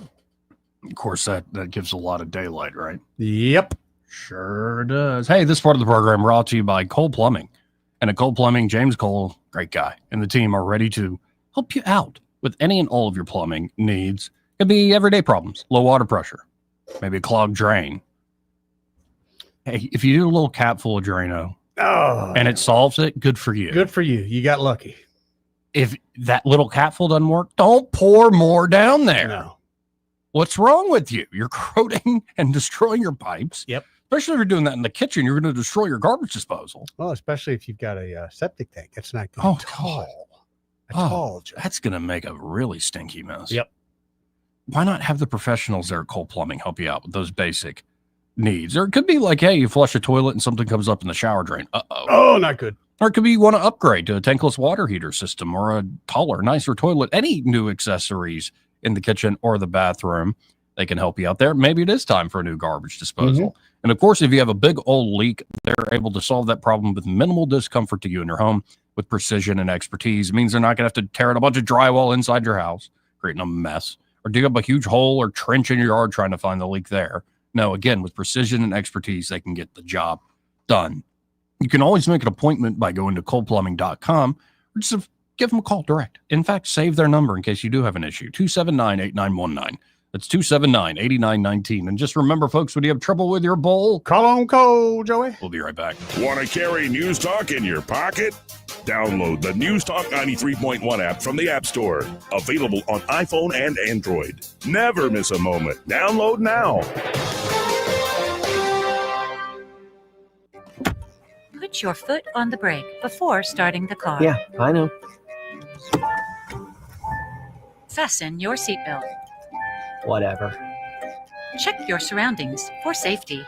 Okay, how do I turn this thing off? What part about fasten your seatbelt do you not understand? What is happening? Okay, yeah, I will put on my seatbelt. Good boy. Thank you.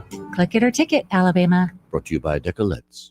Prescriptions require an online consultation with a healthcare provider who will determine if appropriate. Restrictions apply. See website for details and important safety information. Price varies based on product and subscription plan.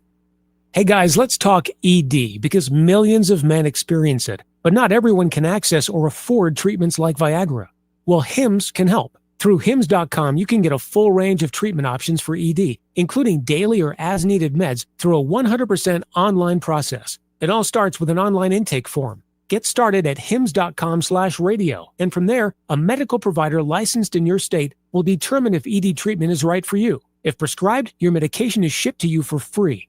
Find the ED treatment that fits your needs with options up to 95% less than the brand names. Millions of men experience ED, but Hims can help. To start your free online visit and save up to 95%, go to hims.com/radio. That's hims.com/radio for your free online visit. HIMS.com/RADIO. This is your roving reporter, and today I am talking with an elk.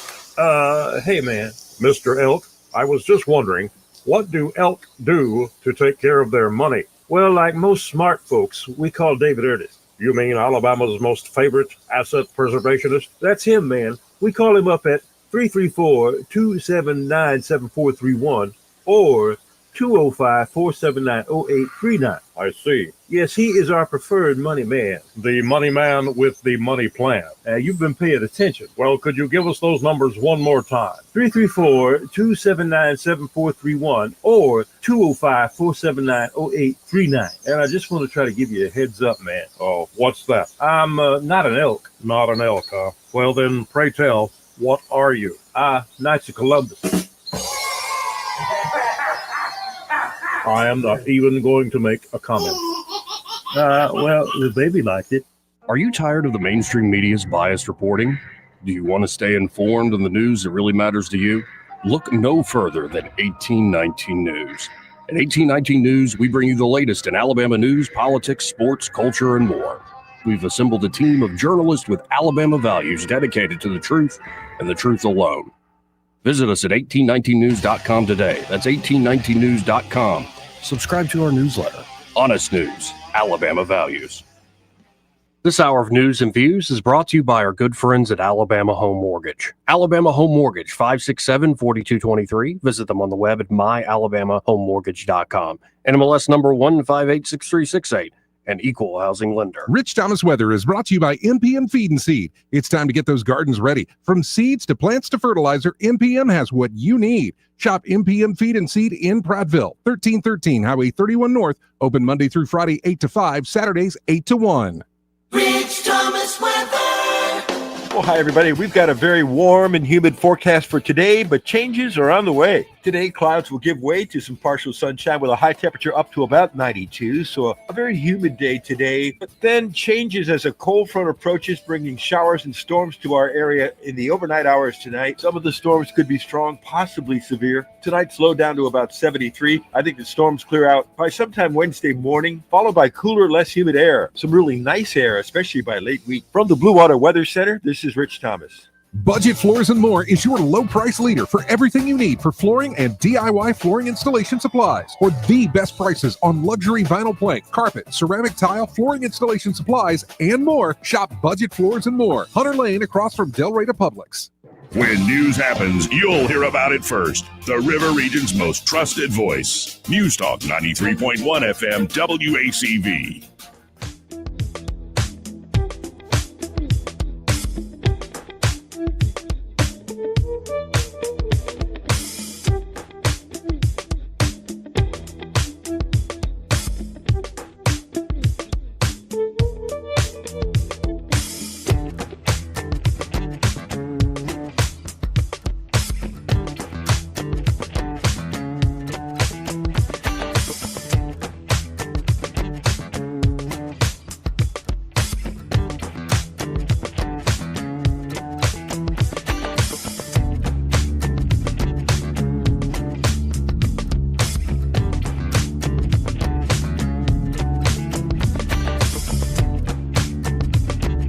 Joey Clark. Welcome back.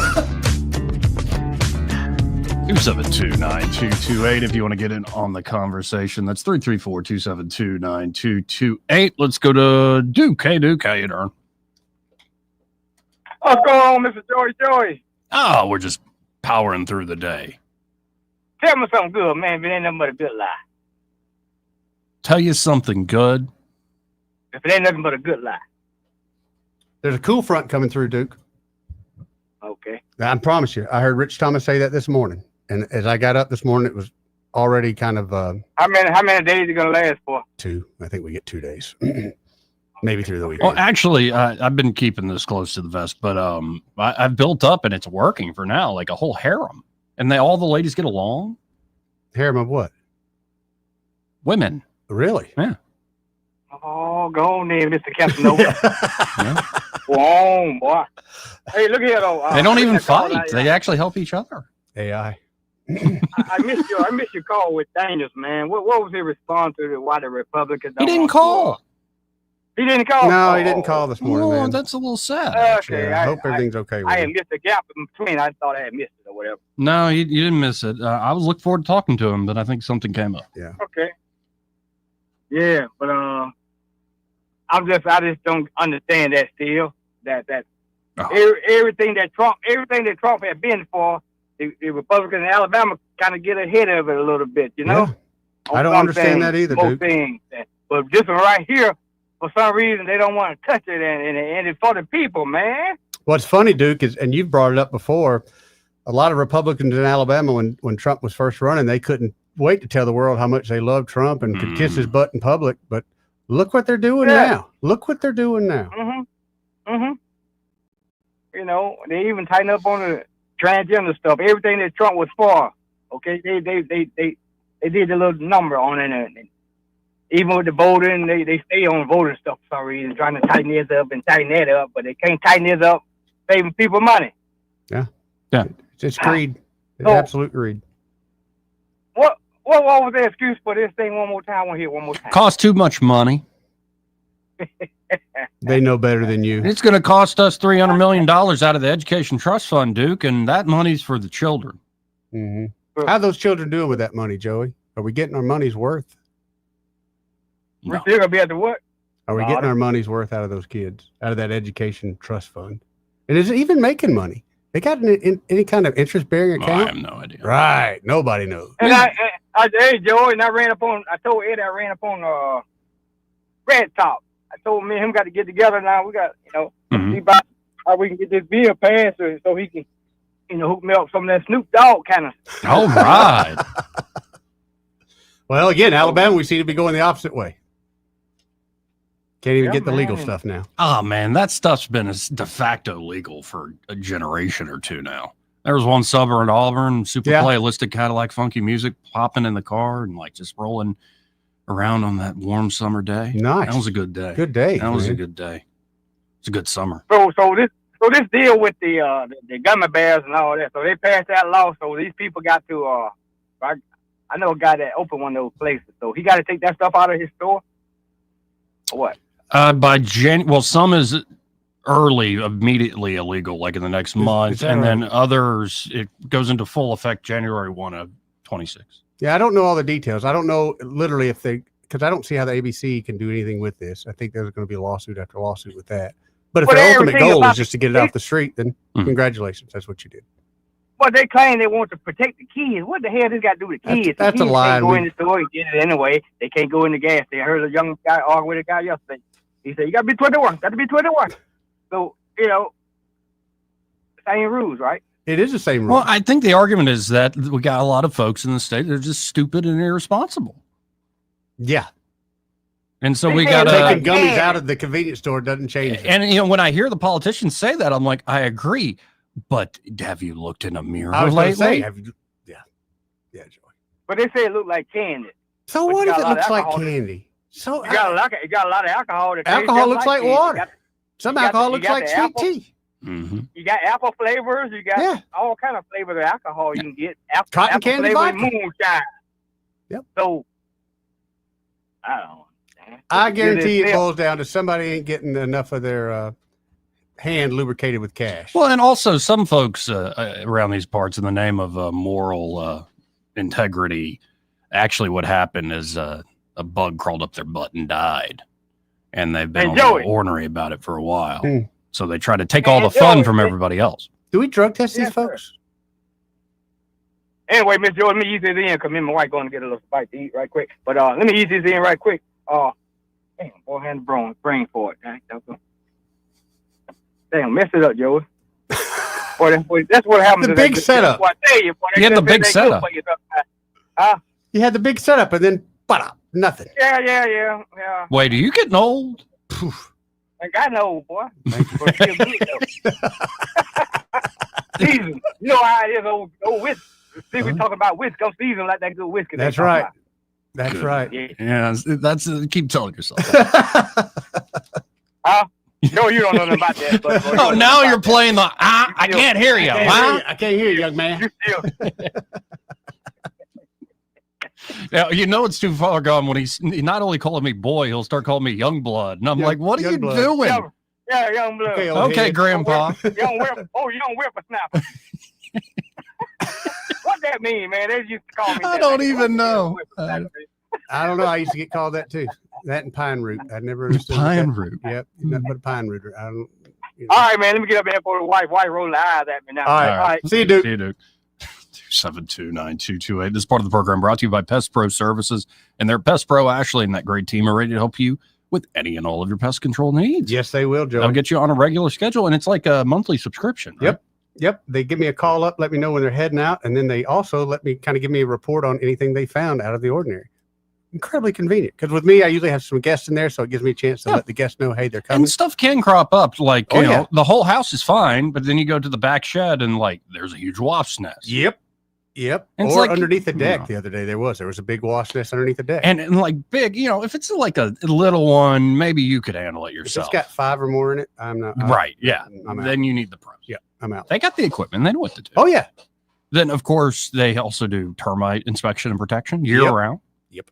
And they also do mosquito protection. Mm-hmm. And it's, again, not like you have to call them up once and remember to call them again. No, they get you on a regular schedule where it's about 8 times a year, peak mosquito season. And you can actually enjoy your yard without them eating up all that sweet It meat. is so nice.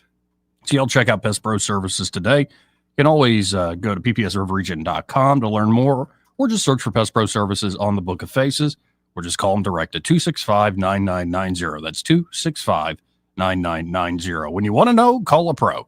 Pest Pro Services. And be sure to tell Ashley and that great team there that Joey and Eddie, those fellas on the radio, sent you. Let's go to Soldier Boy. What up, Soldier Boy? How you doing? Hold on, I got to wake up. Okay, I'm good. Hey, 3 talking points I'm going to bring up. First thing is, Joey, I think you got a man crush on Rubio, okay? Yeah? Rubio. Yes, flip the script on him, Soldier Boy. You're Yeah, kinda no, right. I think it's those years of disdain, and then he started I know. doing good things, and I'm Yeah. like, man, I see what you mean there, Soldier Boy. what a good-looking Cuban guy. There you go.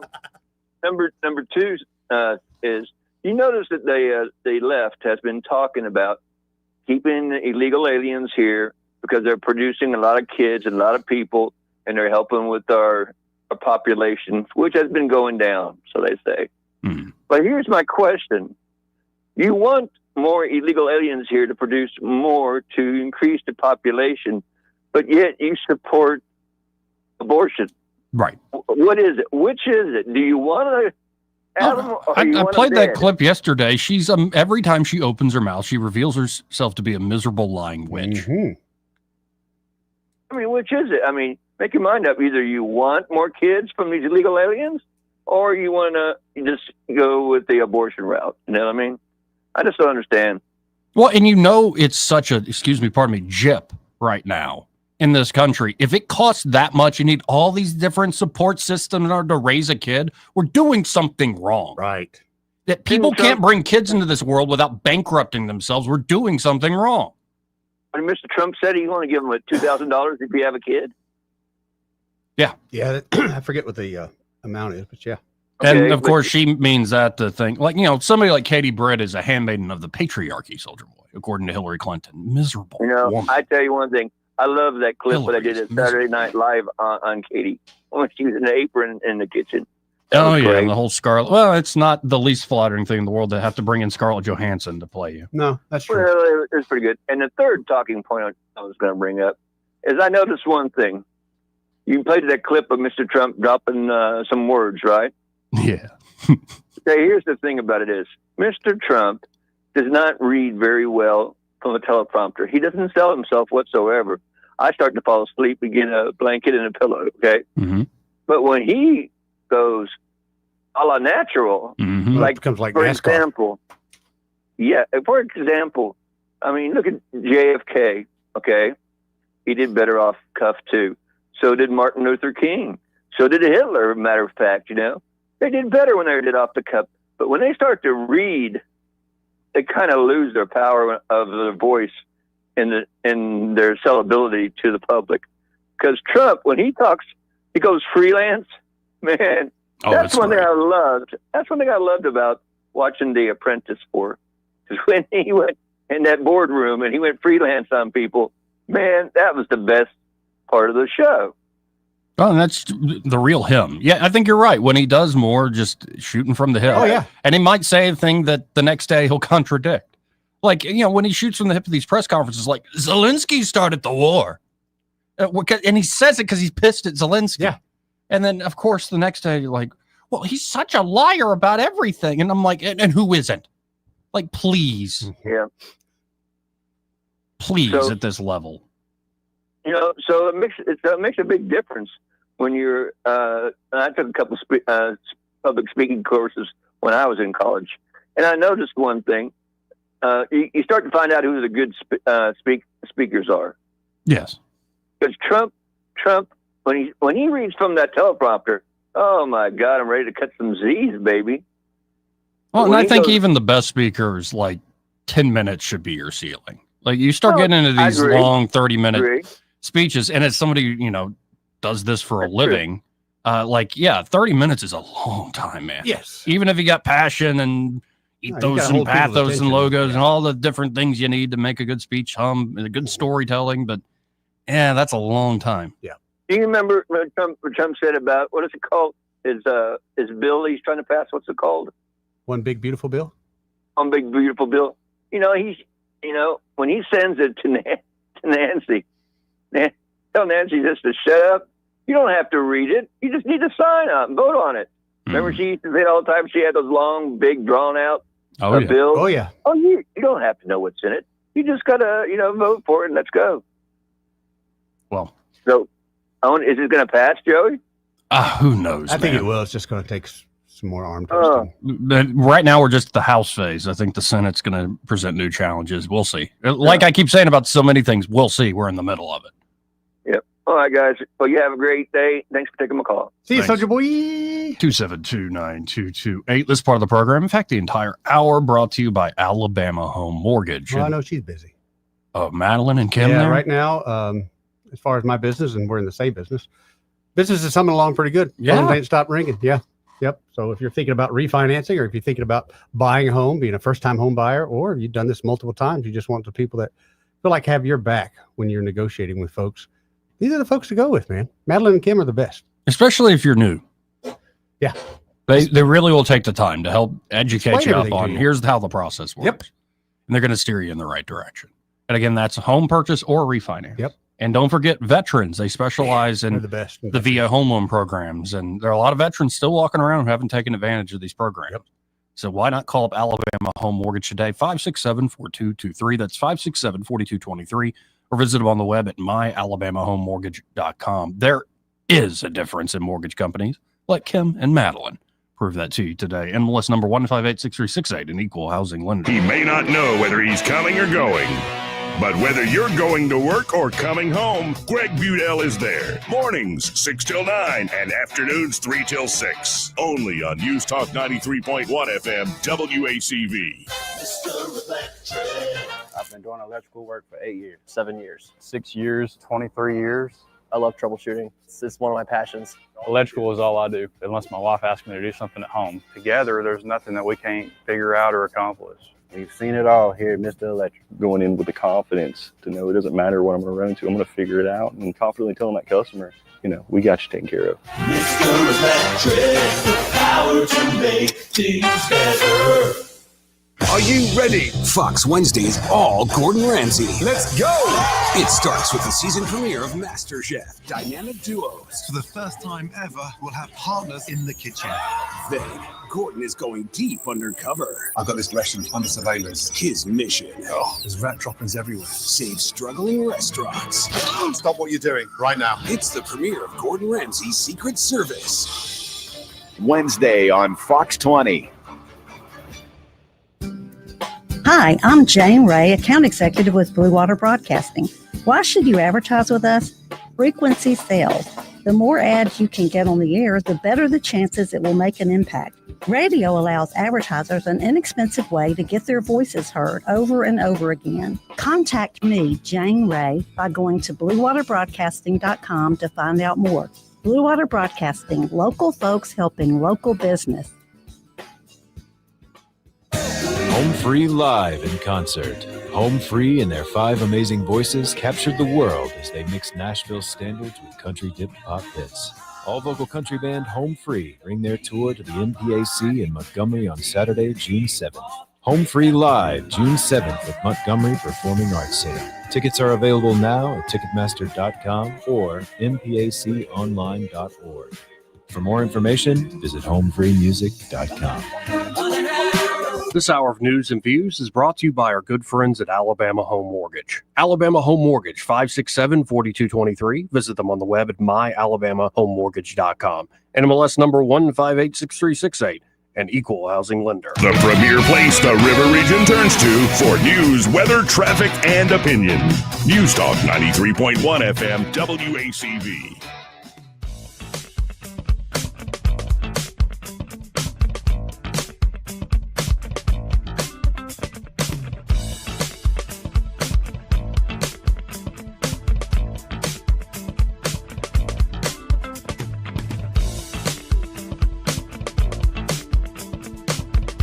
Joey Clark. Welcome back. Just a few minutes here before we hit the final hour. Yet another break.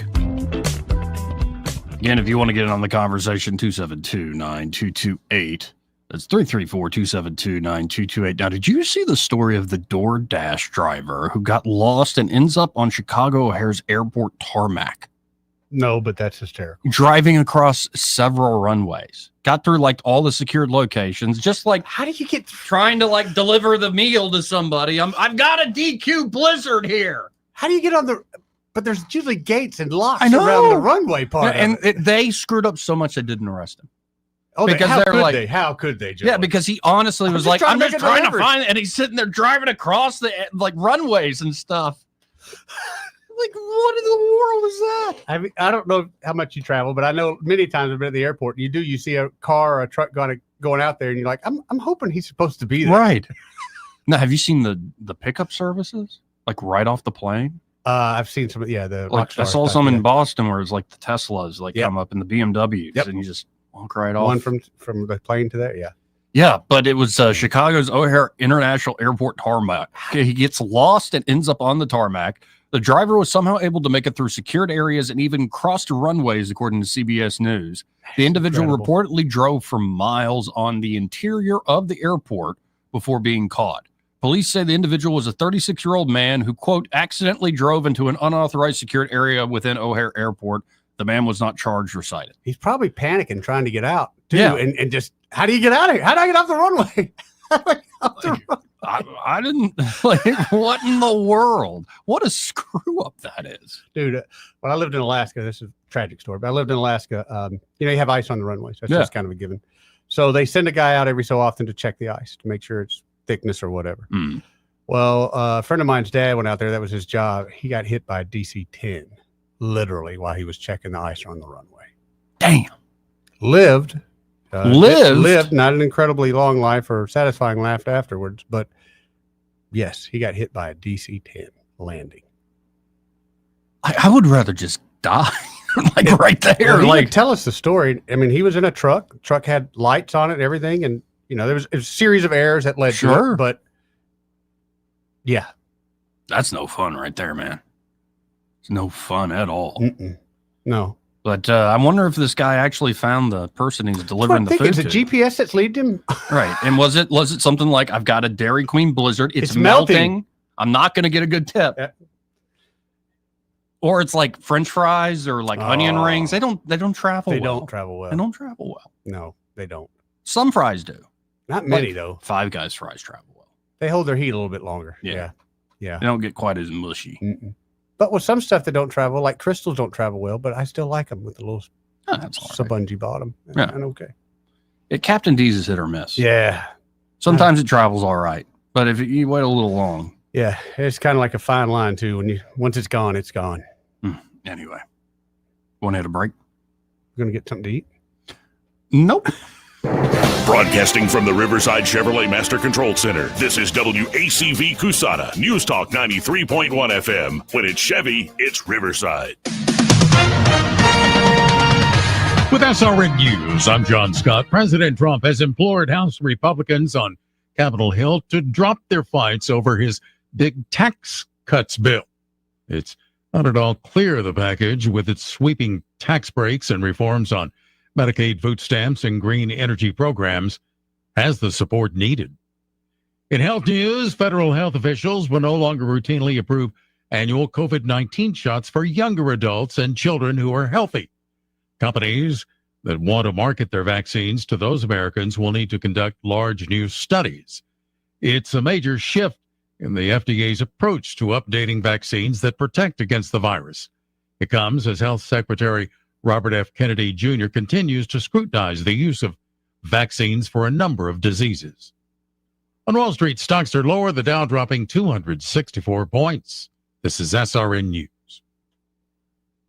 3 years ago, I wrapped up a run of Annie playing Daddy Warbucks with the South Carolina Children's Theater. I was about 40, 50 pounds overweight, tired, sick, fed up with the way I felt. Hi, it's Mike Gallagher. I had to do something. I scheduled my weight loss consultation with PhD Weight Loss and Nutrition. And as they say, the rest is history. Just a few months, I lost over 50 pounds. I took control of my health. 3 years later, I've kept the weight off and I feel better than ever. If you are where I was, do what I did. Call PhD Weight Loss and Nutrition. It'll change your life. It's fast and simple. They won't let you fail. Just give them a call at 855-696-2020 to schedule your weight loss consultation. That's 855-696-2020. 855-696-2020. Here's the best part. First 11 callers who mention the keyword healthy will get 2 free weeks added to their weight loss package. Don't wait. Call today. 855-696-2020. Mention healthy to get 2 free weeks or visit them at myphdweightloss.com, myphdweightloss.com. Rich Thomas weather, a service of Wiley Sanders Truck Lines, where over-the-road dump truck drivers are needed right now. Home twice a week and every weekend, must leave early on Sunday with Blue Cross Blue Shield. Call them now at 855-777-9785. Rich Thomas weather. Well, hi, everybody. We've got a very warm and humid forecast for today, but changes are on the way. Today, clouds will give way to some partial sunshine with a high temperature up to about 92, so a very humid day today. But then changes as a cold front approaches, bringing showers and storms to our area in the overnight hours tonight. Some of the storms could be strong, possibly severe. Tonight, slow down to about 73. I think the storms clear out by sometime Wednesday morning, followed by cooler, less humid air. Some really nice air, especially by late week. From the Blue Water Weather Center, this is Rich Thomas. Hey, this is Jody Pangle with Peaches and Clean Powerful Carpet Cleaning. Have you been putting off your home carpet cleaning for a while? Give us a call at Peaches and Clean so we can bring your carpeting back to life. Check us out online at peachesandclean.com. There's no clean like Peaches and Clean. 1819 News. An Alabama businessman has decided to run for the state legislature. Dan McWhorter of Bremen is announcing his candidacy for the special election race to fill the House District 12 seat. That seat was recently vacated by Corey Harbison. McWhorter will run as a Republican. He founded and owns Innovative Analytical Solutions. McWhorter told Yellowhammer News that he wants to see legislation passed for his county that would cap the property tax for senior citizens over the age of 65. McWhorter is also in favor of the lottery bill. McWhorter will be running against 3 other Republican candidates in this primary: Clint Hollingsworth, Heather Doyle, and Cindy Myrex. The special primary election for this seat will take place on July 15th. I'll be back with more Alabama stories after this. I'm Amy Beth Shaper with Alabama Unfiltered Radio, and when I need the news and I need it fast, I turn to Andrea Tice and the Daily Detail. On my way in, it is the most convenient, best way for me to digest what's going on so that I can use it for our show. She tells you what's going on in Alabama that day first and fast. So listen to the Daily Detail with Andrea Tice. Don't miss out. The Daily Detail is available wherever podcasts are found.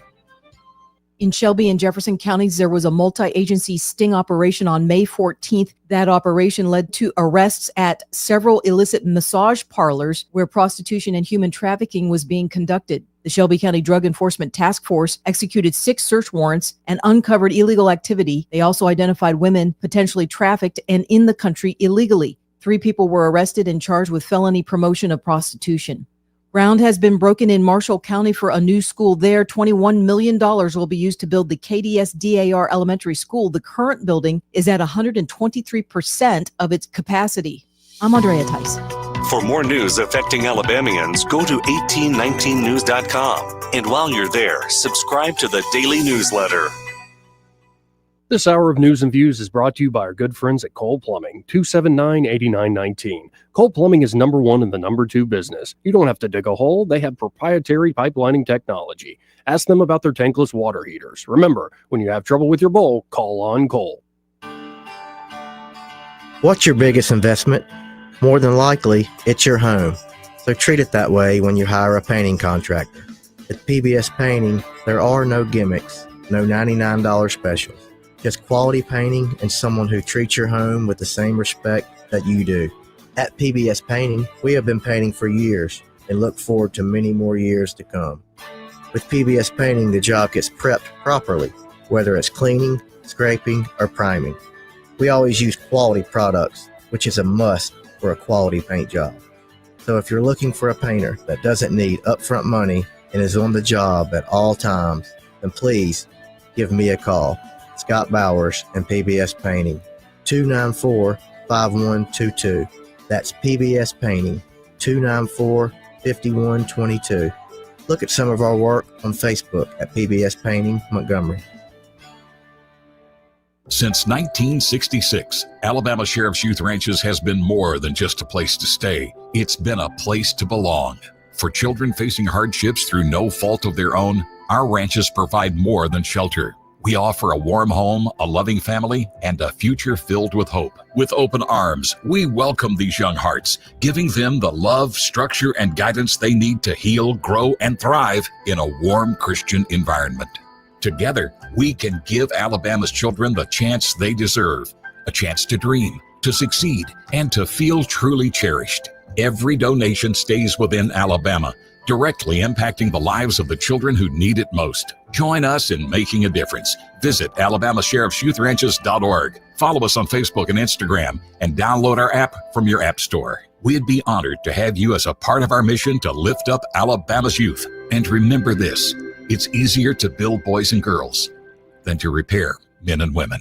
The views and opinions of the following program are solely those of the host and other contributors. These do not necessarily represent those of Liberty Acquisitions 825, Blue Water Broadcasting, its management, staff, or any advertisers.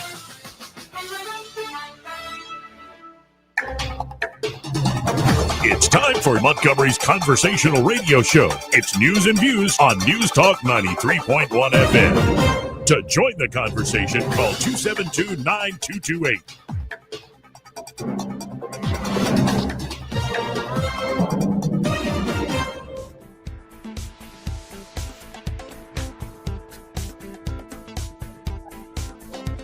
Welcome back. Final hour.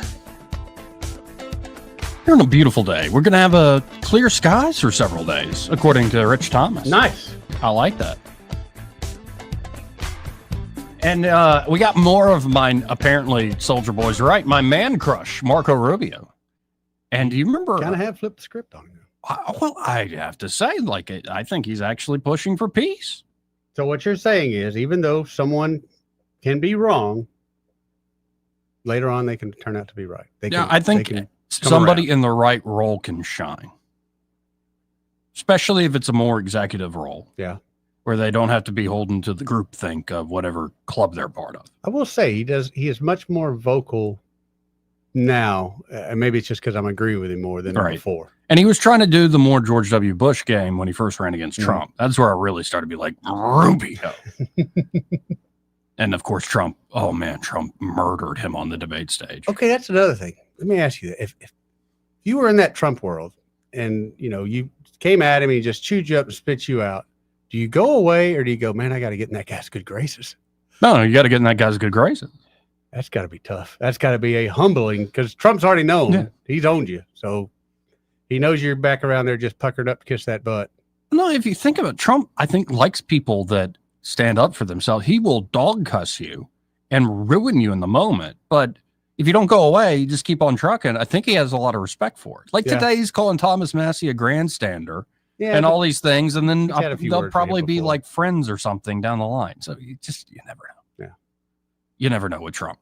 So here's Rubio and a former vice presidential candidate.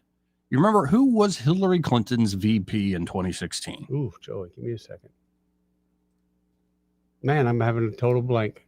There's a picture of him if you want to. Oh, no. Yeah. Tim Kaine. Wow. Not who I was pictured in my mind at all. No? No. Wow. Or are you thinking of Martin O'Malley or somebody else? Somebody totally. Wow. No, Tim Kaine. Dude, he looks more like Walls than. I mean, maybe it's just the familiarity of an old man. I don't know. But this is Tim Kaine and Rubio going back and forth. A little political theater. Right. Let's listen in. Do you think Afrikaner farmers are the most persecuted group in the world? I think those 49 people that came certainly felt they were persecuted, and they passed every sort of check mark that had to be checked off in terms of meeting the requirements for that. They live in a country where farms are taken and land is taken on a racial basis. Okay. Do you think they're more persecuted than Uyghurs or Rohingyas, or more persecuted than political dissidents in Cuba or Venezuela or Nicaragua, or more persecuted than those who would be threatened should they be returned to Afghanistan by violence by the Taliban? Well, the problem we face there is the volume problem, okay? If you look at all the persecuted people of the world, it's millions of people. They can't all come here. And we had refugee programs. So that were why, acting as a magnet for why people to come here. prioritize Afrikaner farmers? Well, because it's a small subset, it's a new issue, and the president identified it as a problem and wanted to use it as an example. But that's different from having these refugee programs that were basically spending money to put people up in communities and accommodate them, and it was acting as a magnet. Millions of people entered this country illegally, and today the border is sealed. Let me challenge. I'm just wondering before we keep going with this, like, why is this? This is one of those issues where the other day I'm like, I don't really personally care that much about South Africa. Like, and maybe you remember it more from when it was the apartheid and stuff, but like, the Democrats are really pissed about this. They're pissed because they're bringing white people over. Cut to the truth. That's what it is. And anybody that says anything different, prove me wrong. But they're bringing white people over. That's what they're so ticked. I don't know if you're right about that. How many of them black people were in that group that he just talked about? Oh no, they're all white. None, They're right. all very white. What was the problem with bringing them over? Tell me what's their problem with bringing them over. There you go. It's fine. A lot of people are uncomfortable admitting it, but it's because they're white. Maybe, just maybe, I've been playing dumb to set up the rest of this clip. And I'm just going to say for the public, if you want to understand about the quote persecution of Afrikaner farmers, go look at the composition of the South African government. Since July of 2024, there's a government of national unity. And the opposition party to the ANC, the Afrikaner Party, the Democracy Alliance, is part of the governing coalition. They joined the governing coalition a year ago, and the leader of that party was given the remit of agriculture minister, John Steenhuisen. He is the leader of the former Afrikaner Party, still widely representing Afrikaners. He is the Minister of Agriculture in South Africa right now. I assert that this claim that there's persecution of Afrikaner farmers is completely specious. Are you aware ever during the apartheid era in South Africa, did the United States establish a special program to allow South African blacks who were treated as second-class citizens in the apartheid program, a special program so they could claim refugee status in the United States? No, because I was probably in 9th grade or 8th grade at the time. Well, then I don't expect you to know. I'll just tell you, never has there been a special program for Africans to come in as refugees to the United States. We've allowed special programs for people being persecuted for their religion, Soviet-era Jews. We've allowed special programs for people fleeing from communism, Cuba, Vietnam, the Soviet Union. We've never allowed a special program to allow Africans into the United States in an expedited refugee status until now. Afrikaner farmers living in a nation governed by a government of national unity that includes the main Afrikaner Party. And actually, an even more right-wing Afrikaner Party is also included in the coalition government. Now, would you agree with me, Mr. Secretary, that if we're interpreting the statutory phrase, a well-justified fear of persecution, we should try to do that in an even-handed way? I think we should try to do that in the interest of the national security of the United States. So okay, I agree with you too. We should. Should we try to do it in an even-handed way? So for example, should we say, if you're persecuted on the grounds of your religion, we'll let you in if you're a Christian, but not if you're a Muslim? I think that the United States has a right to allow into this country and prioritize allowance of who they want to allow to come in. But I think but I'm going to ask you, so a well-justified fear of persecution? Yeah, they thought that their farms were being burned down and they would be killed. I think that's a pretty good justification. I think so too. They're afraid for their lives. And should it be applied in an even-handed way? That's an easy. No, our foreign policy doesn't require even-handedness. It requires prioritizing the interests of the United States. The phrase says you are entitled to entrance as a refugee if you demonstrate a well-justified fear of persecution. No, you're not entitled. So can you have a different standard based upon the color of somebody's skin? Would that be acceptable? Well, I'm not the one arguing that. Apparently you are, because you don't like the fact that they're white, and that's why they're coming. I'm just asking you to say that would be unacceptable. Well, no, I would say that the United States, a very easy thing the United to say. States has a right to pick and choose who they allow into the United States. Even based on the color of somebody's skin. No one's. You're the one that's talking about the color of their skin, not me. These You're are people refusing whose farms to were being acknowledge burned down and they were killed because of the color of their skin. Well, Well, you've demonstrated enough because you think anyone should be allowed into this country for any reason because they met a certain criteria. Who has said that? We are going to prioritize people that come into our country on the basis of what's in the interest of this country. That's a small number of people that are coming. But in you that said particular you said case. this weekend that But there in would other be more. cases, it's harder to vet. In other cases, it's more difficult. And by the way, the United States admits people every year. 1 million people come to this country every year legally. 1 million And people now a year come to this there country is one legally. group No of other people country that in the have world an is nearly as easy generous. pass into this country. For the first time, this administration has said Afrikaners get an easy pass and refugee programs for the remainder of the world are shut off. And you can't say to the American public that we should apply this statute in an even-handed way. No, I think it should Shocked be at that, applied in a and I way. No, yield well, you back. shouldn't be shocked. It should be applied in the national interest of the United States. Our immigration policy should be based on the national interest of the United States, period. End of story. If there is a subset of people that are easier to vet, who we have a better understanding of who they are and what they're going to do when they come here, they're going to receive preference, no doubt about it. There are a lot of sad stories around the world, millions and millions of people around the world. It's heartbreaking. We cannot assume millions and millions of people around the world. No country can. So you have to have a process of deciding who do you prioritize, who do you allow in. We do it all the time. We do it in our immigration system now under our current laws. Unfortunately, it's primarily based on family connection and not on what they're going to contribute to the society from a merit standpoint. That should be changed, but that'll require statutory changes. But the bottom line is this notion that somehow we have to accept anyone who wants to come to the United States is absurd. No country in the world has an immigration policy like that. I mean, I like to call out. Here's what I think the reason is. It's not just like Tim Kaine looks and goes, oh, it's white people. You just want to let him white people. Though I like Rubio calling him out on that because that is sort of the common sense. I think you're right when you brought that up, Eddie. But listening to Senator Kaine there,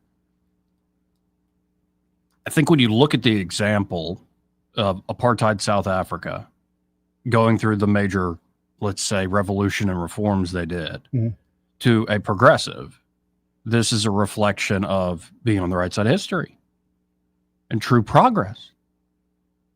And, you know, taking land and stuff, that's reparation. That's, you know, continuing the work, continuing the justice of, you know, correcting the historical wrong of apartheid.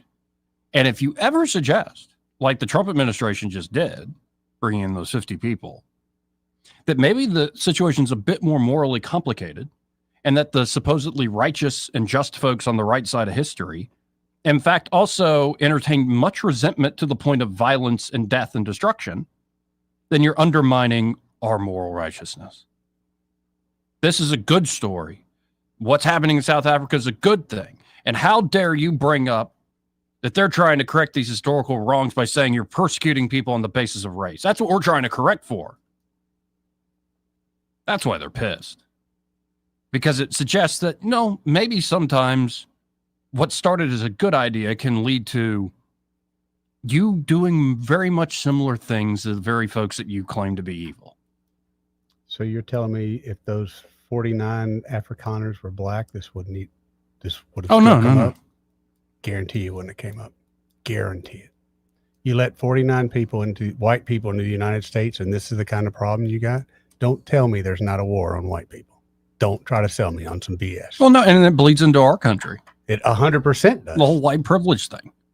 And, you know, the Democrats continue to push the reparations. Though? I'm so sick of that white privilege. What white privilege did I have? I didn't have nothing, man. Anything I got myself. If I was black, purple, yellow, it wouldn't matter. I'd done the same damn thing. So white privilege, that's just another excuse of why I got something that somebody else don't. Yeah. It's not white privilege. It's, hey, that guy busted his ass. Yeah. And I'm not willing to do that. Right. Let's call it what it is. But in this country we're in now, we're so afraid of affecting or upsetting somebody. Screw that. Call it what it is. And those 49 white people that came to the U.S., people are mad because 49 white people just came into the U.S. And you'll never sell me on anything different than that. Well, I don't disagree with you. No, I agree with your point. I was just adding, what are the stakes here? Why do they care that they're like 49 white people? Because I don't think it's like Tim Kaine's like, I just don't like the whites. I think it's more he's protecting a particular moral narrative that not only applies to South Africa, but especially applies to this country because the, say, racial Marxist crap that's going on right now was Ibram X. Kendi said it years ago. We need not a neutral position.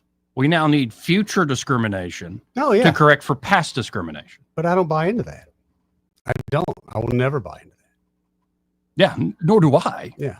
But they're so when trying I to see essentially defend the actual discrimination on the basis of race as now a moral corrective to the injustices of the past. And I don't buy it. You don't buy it. I don't think most people Well, buy as a it. human being, though, you have to call out BS when you Yes. see it. And the reason we're in the spots we're in life is because too many of us, myself included, are uncomfortable calling people out sometimes. But that's the world we live in. Yeah. And until we start, I've got just as much right to say anything crazy as you do. Until I start standing up for my right to do that, we're going to keep having this problem. But and call it out for what it is. I guarantee you, if those were 49 Laotians, if they were 49 Cubans, nothing would have been said. No. It's 49 people. How many people come to this country a day? But 49 of them made the headlines? Come on. Well, because those are the oppressors. And those ones literally are oppressed. Look at the history. No, they can't be oppressed. They're the oppressors because of their history. Their history, current history shows if you stay, I will kill you, rape your wife, steal your land. Well, but crime's happening to everybody in South Africa. It's not like just that. whites. It's not. Right. And now on top of that, it is a strictly black on white crime. It ain't white people going to take these white people's farms. Right. So call it what it is. I asked Grok about this the other day because I really, it's not my big passionate issue. And I'm like, how much interracial violence is there instead of intra-racial? Like intra-racial would be white on white, black on black. How much interracial violence is there? And they're like, well, official studies and stats don't really show clear. It seems the stats more show there's more intra. I'm like, wait, if you know there's more intra, then have you not, how can you in the same breath say we don't know if there's more Not paying interracial? attention to that data, Joey. Yes. That's why. Well, and that, again, bringing this more home because what I care about is our country. DOJ investigating Chicago hiring practices amid backlash over Mayor Johnson's viral comments. The U.S. Department of Justice is opening up a civil rights investigation into the city of Chicago. It said in a letter to the mayor's office on Monday. The DOJ is specifically looking into the city's hiring practices. This comes after Chicago Mayor Brandon Johnson and his remarks at the Apostolic Church of God in Woodlawn on Sunday prompted a barrage of social media posts calling for an investigation. Johnson shared his vision for the rest of his term, emphasizing education, public safety, and equity. Johnson also said that his administration is one of the most diverse in the city's history. There are some detractors that will try and push back on me and say the only thing the mayor talks about is the hiring of black people. No, what I'm saying is when you hire our people, we always look out for everybody else. We are the most generous people on the planet. In a letter to the mayor's office, the DOJ says Johnson's comments highlighting the number of black officials in his administration prompted this investigation. Business and Economic Neighborhood Development, the deputy mayor is a black woman. Department of Planning and Development is a black woman. Infrastructure deputy mayor is a black woman. Chief operations officer is a black man. Budget director is a black woman. Senior advisor is a black man. The mayor of Chicago, Johnson said. Assistant Attorney General Harmeet Dillon stated in the letter, in part, quote, this is from the Trump DOJ. If these kinds of hiring decisions are being made for top-level positions in your administration, then it begs the question whether such decisions are also being made for lower-level positions. Johnson's office released a statement on Monday saying, Mayor Johnson is proud to have the most diverse administration in the history of our city. Our administration reflects the diversity and values of Chicago. Unfortunately, the current federal administration does not reflect either. We are aware of the letter issued by the Department of Justice, but are awaiting the official receipt of the letter. Our corporation counsel will review it at the time. The mayor's office released a demographics breakdown of the office. It's 34.3% black, 30.5% white, 23.8% Hispanic, and 6.7% Asian. City Hall leaders are already reacting to the investigation. Stopping there. It's going to be interesting as the Trump administration, I don't think this is going to stop, starts using civil rights law, not just the law, like the letter there in the law, but precedent that's been built up over time to say, actually, all these practices where you see color and you emphasize it, that's in violation of the Civil Rights Act. There are going to be all sorts of fights. No, this is a continuation of it. But because this sort of fight's going on, well, in Chicago, and I wonder how much it's going on in Montgomery, that's why you get the big deal about 50 white Afrikaners from the Democratic Party. Because how dare you say these oppressors are being oppressed when we're just serving them up justice? That's the message they're giving you. It's the wrong message. And Well, someone yes. gives you that message, again, it's your job as a human to reject that. Right. Well, and I find it, and maybe a lot of folks don't agree with me. If you mostly identify on the basis of your race, like that's a big part of your personality and your pride, you're white, you're black, you're whatever, and that's like, you're really proud of that. It's the stupidest effing shaving cream I've ever heard. It's stupid.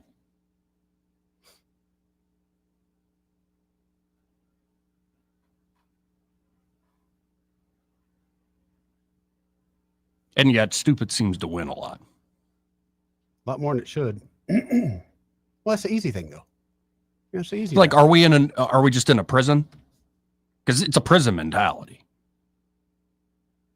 Well, people do. They like to. Why are you acting like you're an inmate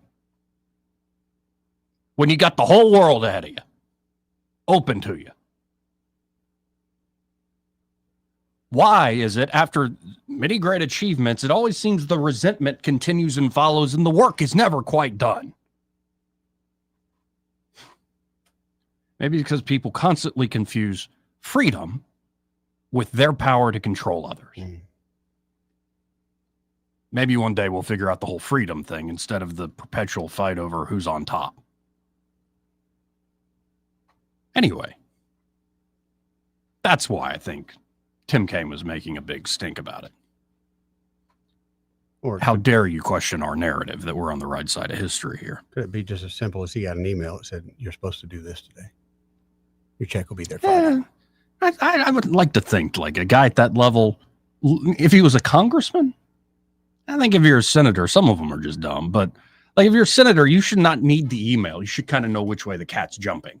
Those are the best ones where they don't need to be directed. They kind of already know which way the wind is blowing. They're high-priced hookers. You had to say it that way, didn't you? Oh, it's amazing. Absolutely amazing. I mean, and given most of my ancestry is what, Polish? Yeah.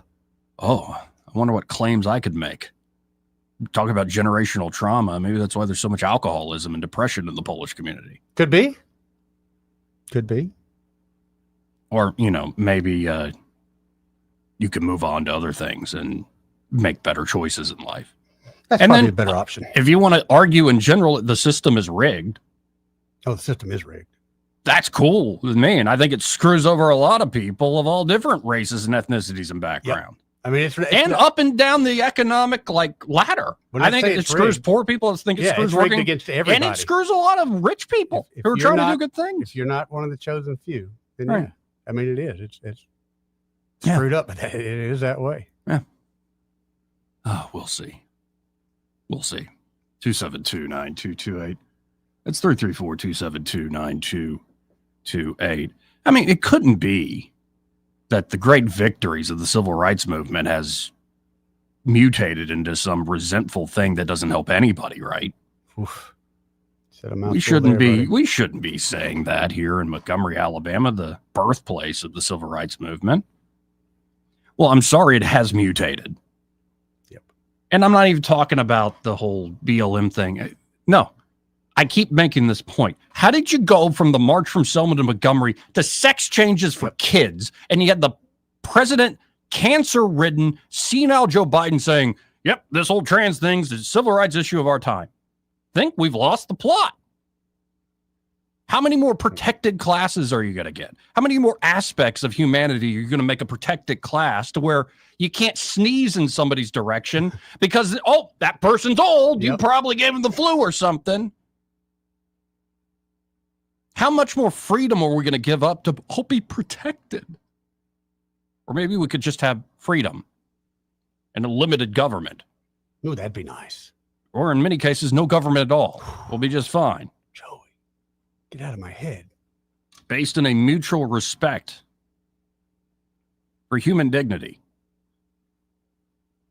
But this fight over power, ooh, it ain't dignified. Nope. And it shows. I don't care what your origin story is or how noble it may be. It might, in fact, be much more noble than many other things. But that does not give you a blank check to start doing things based in resentment that really just flip the script. Yeah. But you end up doing very similar things in the process. What's happening? So we'll see. Honestly, as I go about my day-to-day life, I don't notice much of any of it. Like, I don't care. You see 3 people a day. I know. I've done this by design. It's like, it's working very well for you. that Joey Clark, he must be a racist from that last segment. He did. It's like, no, I'm what is it called? I'm a nihilist. I'm a misanthrope. Like, I hate all of you. It's going to say he loves no one. I love certain people, but generally I find most people loathsome. Yes. And it's on account of the very fact that you exist. Now, I'm not a pro-mortalist. Did you see that yesterday? The guy blew up that fertility clinic in Palm Springs because he never consented to being born. I'm like, well, then why don't you consent to taking yourself out of the equation, big boy? Okay, if that's the case, if you truly feel that way, you don't intend to be born, there's still good that could come out of your life. Yeah. This wasn't it. This wasn't the good. No, wasn't. How could you be that? And I've never met anybody that's this way, but how can you be that just deranged where you think this act? Because I didn't consent to being born, then I don't need other people's consent to bomb them? What is wrong with you? What, are you a government? That's what I mean. I cannot not wrap my head around this one at all. Absolutely crazy. Hey, this part of the program, let's see what we got calling in, is brought to you by Bo Goodson of the Goodson Group. And they're at the Goodson Group. Bo and his team are ready to help you with buying or selling a home here in the Montgomery and surrounding areas. Bo's been working in the River Region real estate market for about 50 years now. Amazing career. And he's really helped a lot of people understand how to work in the real estate market here in Montgomery and the surrounding areas. And it's not just buying or selling. They also can help you with management services should you want to convert your property to a rental home. Great idea in this market. Or you might want to join the Bo Goodson Real Estate School. And this is really where Bo has helped folks, so many over the years. One of the most highly acclaimed and accredited real estate programs in the state. And it's because, well, it's a very interactive course. Bo's bringing that 50 plus years of experience to bear. So if you just want to be a more knowledgeable private player, maybe you want to learn how to manage, say, a rental, or you want to become a fully licensed real estate agent, check out the Bo Goodson Real Estate School. You can always learn more online at thegoodsongroup.com or give them a call at 551-0225. That's 551-0225. Bo Goodson and the Goodson Group. Great sponsor here of the program. Want to carry News Talk in your pocket? Download the News Talk 93.1 app from the App Store. Available on iPhone and Android. Never miss a moment. Download now. Sometimes I struggle to get to sleep. My body stopped for the day, but my mind is still running. So I take ZQuil. ZQuil, the world's #1 sleep aid brand, has a range of non-habit-forming products to fit you and your family's needs. Invest in a great night's sleep for the best you tomorrow. I'm awake and ready to take on anything. Better days start with ZQuil nights. Explore our products at ZQuil.com. Use as directed. Keep out of reach of children. For too long, Alabama's statewide news companies have shamed us for our conservative Christian values. Alabama deserves a news company that cherishes our culture, a company that isn't bought and paid for by the powers that be. 1819 News is that company. Run by Alabamians for Alabamians, 1819 News celebrates what is good and beautiful about our state while exposing those who work against our values in secret. Just go to 1819news.com to learn more. Subscribe to our newsletter. That's 1819news.com. Have you been thinking about selling your home? Let me ask you, would you want to trust your biggest investment with a part-time agent? You know, the kind who can't make your property a priority until after work at their real job? I'm Hannah Grantham, and you don't get that with us. That's right. And I'm Eddie Bader. And if they're not focused 100% on your home, can they really even get you top dollar? I couldn't agree more. We're top producing agents with a reputation for getting results. No side gigs here at Forest Meadows Homes and Land. So call us today at 334-368-6358 and let us show you why who you have on your sign really matters. This hour of news and views is brought to you by our good friends at Cole Plumbing, 279-8919. Cole Plumbing is number one in the number two business. You don't have to dig a hole. They have proprietary pipelining technology. Ask them about their tankless water heaters. Remember, when you have trouble with your bowl, call on Cole. The Rich Thomas Weather Network is brought to you by Earnest Financial. If you're tired of losing your money in the stock market, call David Earnest, 334-279-7431. Earnest Financial, LLC. Rich Thomas Weather.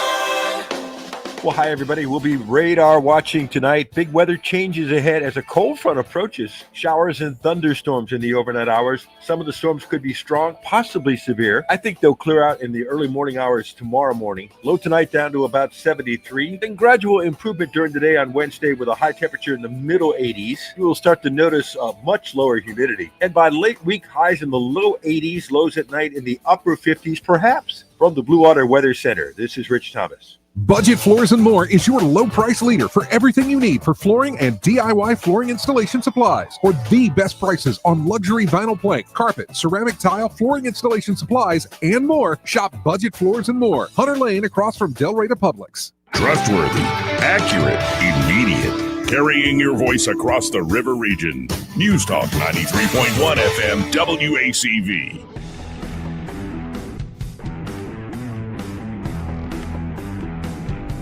Mark. Welcome back. Let's go right to the phones. Who's up for? Oh, Simpler Days. Hello, Simpler Days. Good afternoon, gentlemen. How you doing, man? Well, my question to you two, has either one of you ever been officially invited to join the Montgomery Country Club? No. I've been there for a bunch of events, but maybe that's why. After hanging out with Jack Campbell some, I don't know if I want to be. Good point there, too. Yeah, so have I. You know, they don't invite the average Joe. You know, you've got to be one of the, in the day, you had to be one of the, you know, in the son business or daughter of someone, one of the I am somebody crowd. And they didn't mind discriminating against the average Joe white guy. Right. Matter of fact, I sat at the table one day with a lady at an event that I had to go to with my former boss, and I was trying to make small talk with her, and I asked the lady, I said, now where do you work? And she blared her eyes at me, and she said, I've never worked outside the home. I said, oh, okay. Sorry. Yeah. Wow.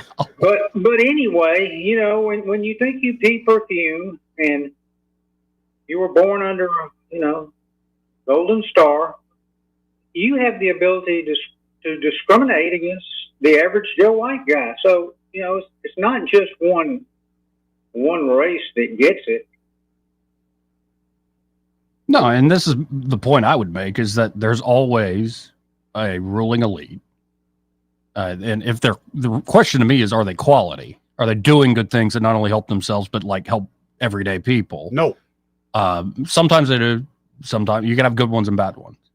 But yeah, there's always going to be that club, that upper crust, like, and not everybody's invited.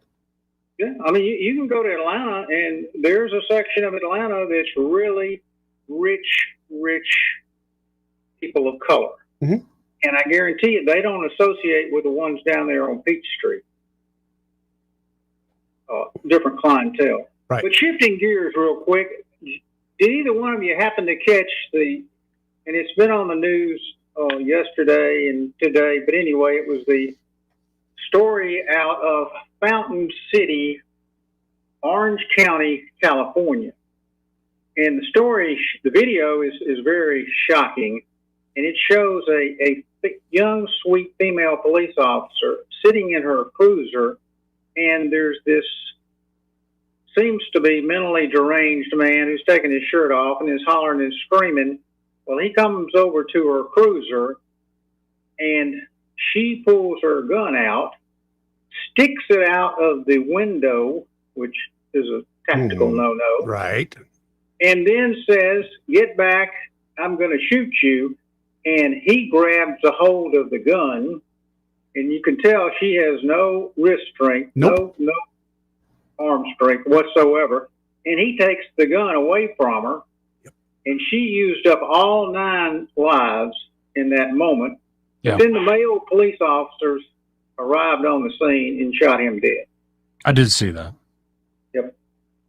Well, I think we need to do better training with some officers, including Secret Service folks. And I think folks have seen too many movies, man. Like how quickly something can turn to death that, like, without you even thinking about it. Yeah. I appreciate it, Simpler Days. Thank you, Simpler Days. 272-9228. Let's go to Steve. Hey, Steve, how you doing? What up, Steve? Doing great. I've got a question, and then I'm going to make a couple of comments. Are y'all going to have Tuberville or Brett on the radio anytime soon? I would love to have either. We had Katie just like 2 weeks ago. But I haven't talked to Coach in a while. I can reach out to his folks. No plan right now, but sure. Problem is, I've called both of their offices here locally because my insurance company has outsourced stuff like your policy information, if you want to get cash values, cashing them out, all that stuff to people in other parts of the world. I'm not comfortable doing that. And I don't know many people between 60 and 80 years old that are going to be comfortable with it. And your insurance company, insurance departments are not going to do anything about it. I'm thinking about filing a complaint, but them in Alabama and Tennessee have both said that they're in compliance, that they can do that. And I don't want to do it online either. I mean, can you imagine trying to do all this stuff online? If you make a mistake, what are you going to do then? Sue them? That's about the only option you got left. Well, it's unfortunate, but what usually happens, end up with a data breach, whether you wanted to do anything with them or not. They end up with a data breach, but you're on the short end of the stick with that.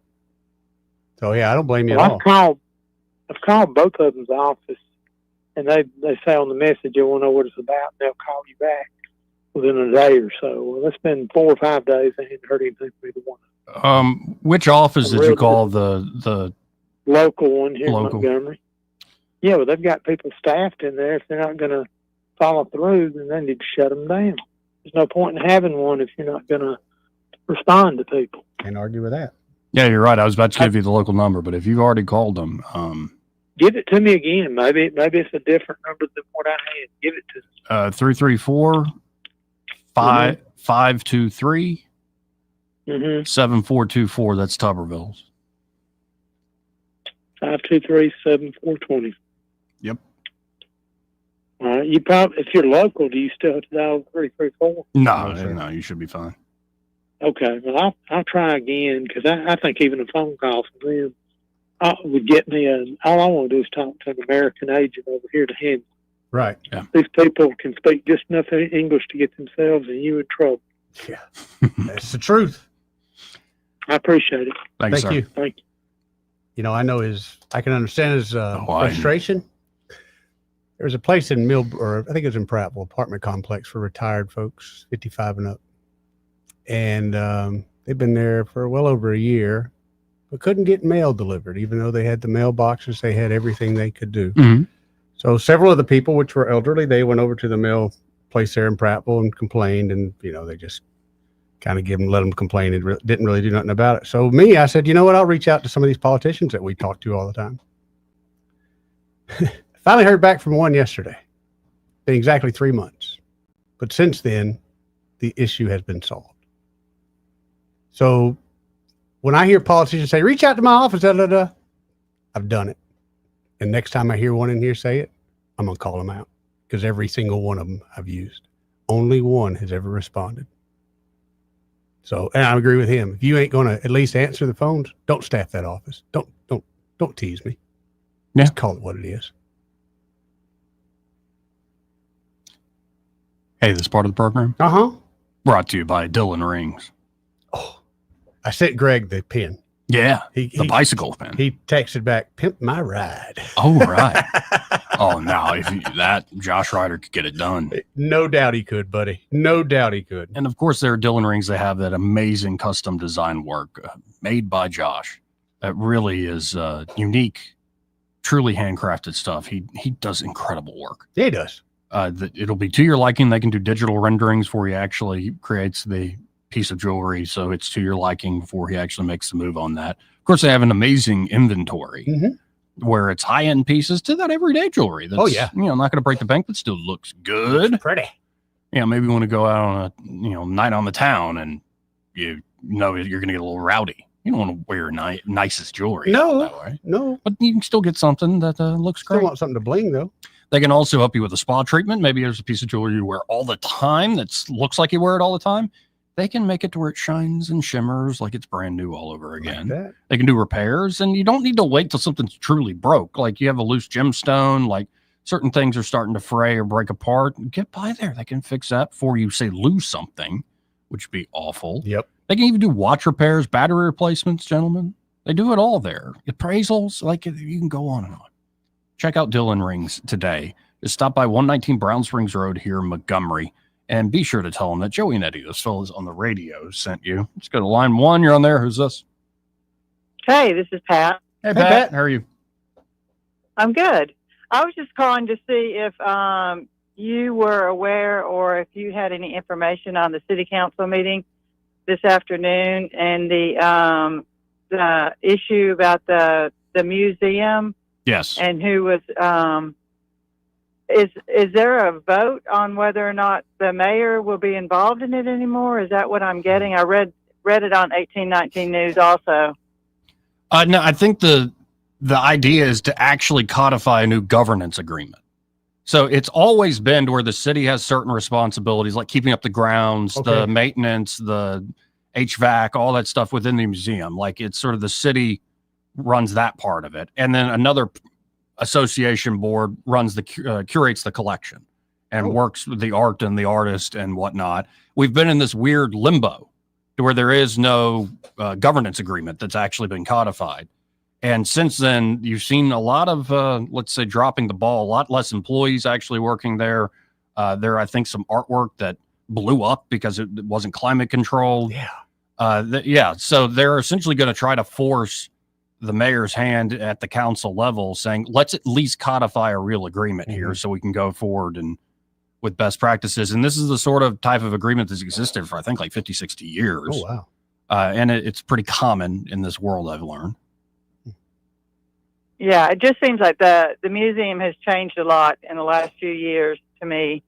I don't know if it's because we've lost a lot of the big private donors that used to be in Montgomery that donated to the museum, but it seems to me like the city, in particular the mayor's, had a lot more presence as far as I feel like his input on maybe exhibits and the things that go on at the museum.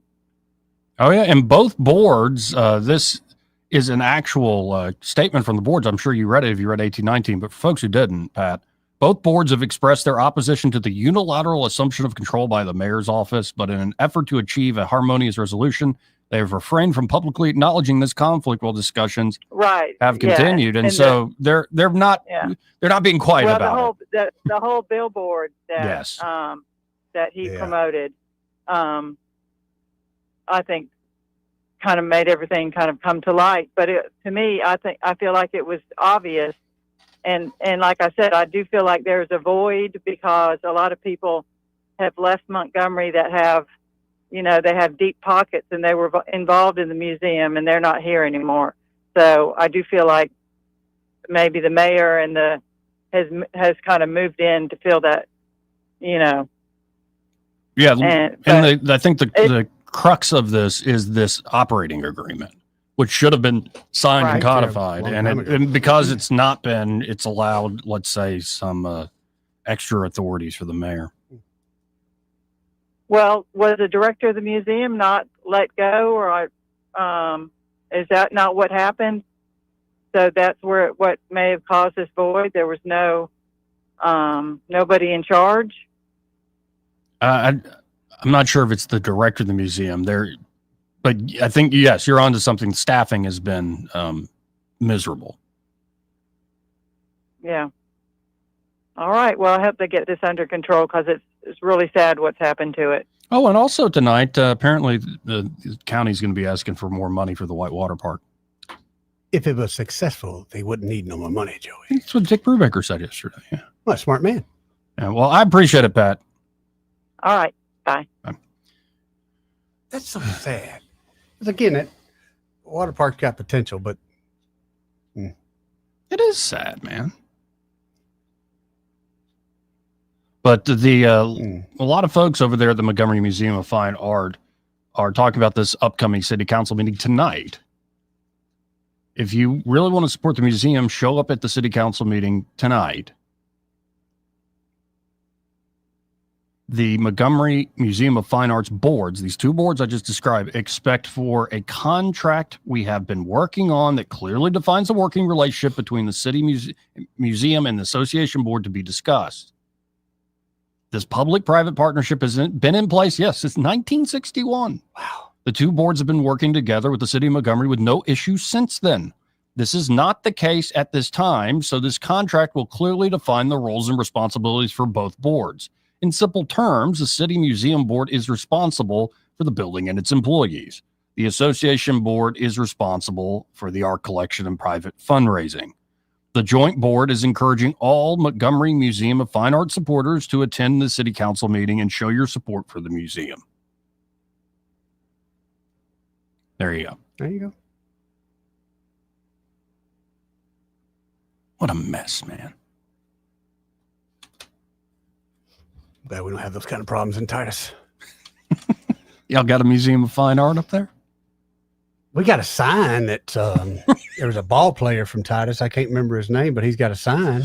He's got a sign. Yeah. Yeah. Yeah. We got a post office. It's art of a kind. We got some good chicken up here at Kim's. Let me tell you that. Now. Well, actually, the true art of Titus and all that, it's people. Oh, it is people. 100%. It's like you just drive through there. It's like, is this performance art? He may not know whether he's coming or going, but whether you're going to work or coming home, Greg Budell is there. Mornings 6 till 9 and afternoons 3 till 6. Only on News Talk 93.1 FM WACV. Alabama weather will never fail to surprise you. Our lawns hardly get a chance to have any downtime. And as usual, it's already time to start getting ready for summer. This year, save the hard work and aggravation and call Alabama Lawns, the River Region's leader in weed control and fertilization services. What makes Alabama Lawns the River Region's best? It's the people. They have the experience, education, and commitment to customer satisfaction. Ask your neighbors. Alabama Lawns has been the Montgomery Advertiser's Reader's Choice Award winner 13 years in a row. The Alabama Lawns staff is made up of long-term employees and agronomy graduates, and the staff at Alabama Lawns attend annual continuing education classes. It pays to have someone that knows southern grass types and how to keep them green and flourishing. Call Alabama Lawns today at 272-7171 and let them show you real value in a lawn maintenance service. Alabama Lawns, the company with black trucks and green lawns. 272-7171. In May, it's time to save at Pizza Perfect. Get $3 off any large pizza. Pizza Perfect is known for its buffet, which includes pizza, as well as spaghetti, breadsticks, salad, dessert, and drink for only $13. The buffet is available Monday through Saturday for lunch and for dinner on Tuesday, Friday, and Saturday. This month, get $3 off any large pizza at Pizza Perfect on Coliseum Boulevard in Eastbrook. Available for carryout and delivery. This hour of News and Views is brought to you by our good friends at Cole Plumbing, 279-8919. Cole Plumbing is number one in the number two business. You don't have to dig a hole. They have proprietary pipelining technology. Ask them about their tankless water heaters. Remember, when you have trouble with your bowl, call on Cole. All the headlines the mainstream media won't touch. Your News Talk station. News Talk 93.1 FM WACV.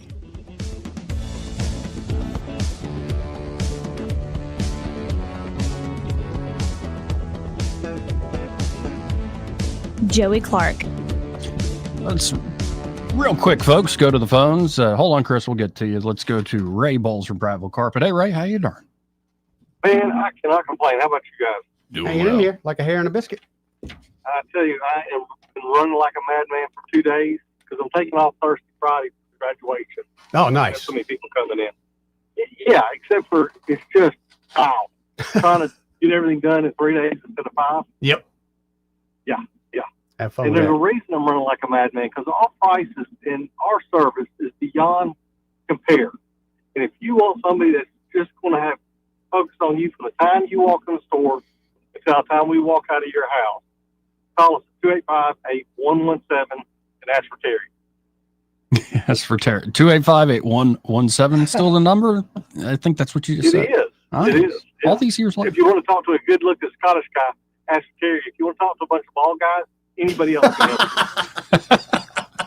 I'm going to tell David that you said that, man. I'm sure he's listening right now. What all David's doing is rubbing his head right now, going, "Well, he's right." Yeah, he's screaming at the radio, "Don't ask for Terry! Don't ask for Terry!" Hey, I'm not bald. I got a cul-de-sac up here. All right. Hey, and I will answer my phone to do Thursday and Friday afternoon, but we are going to be closed this weekend. Or is it Memorial Day this weekend? Yes, sir. Yes, so we're going to close for 3 days. We close Saturday, Sunday, and Monday, but if you call and hit 1, it should send you to my phone, and I'll answer it. Excellent. Cool. Well, I appreciate it, Ray. Guys, have a great day. You too. You too, Ray. See you, man. Let's go to Chris. Hey, Hey, Chris.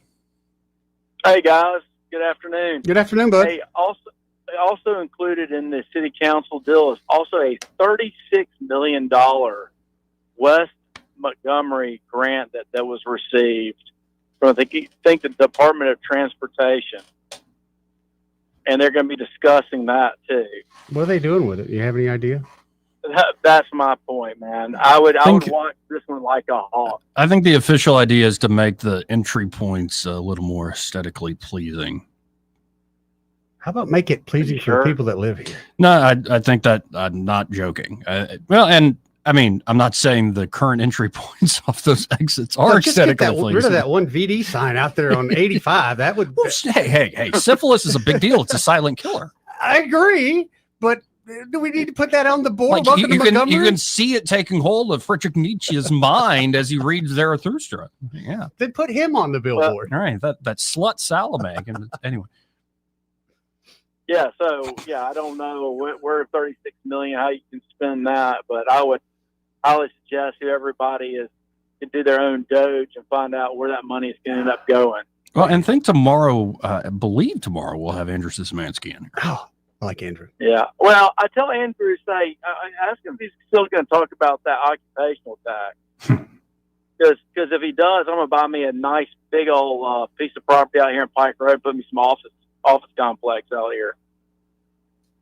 Nice. No, I can't blame him. Fine level. Either way, you just let me know. Yeah, exactly. I'll talk to you. Yeah, for sure, man. Anyways, well, that's definitely something to bring up. But $36 million can be on the discussion on the docket tonight, along with begging for money for the Whitewater Park and the museum dysfunction. Yeah. Hey guys, let's put it where the ghost can eat, as they say. It's all about leadership. Yep. The city of Montgomery doesn't have any. Zero. None. He's traveling all over the place, doing his thing. Yeah. So, this is what you pay for. We voted for him again. You had your opportunity. We blew it.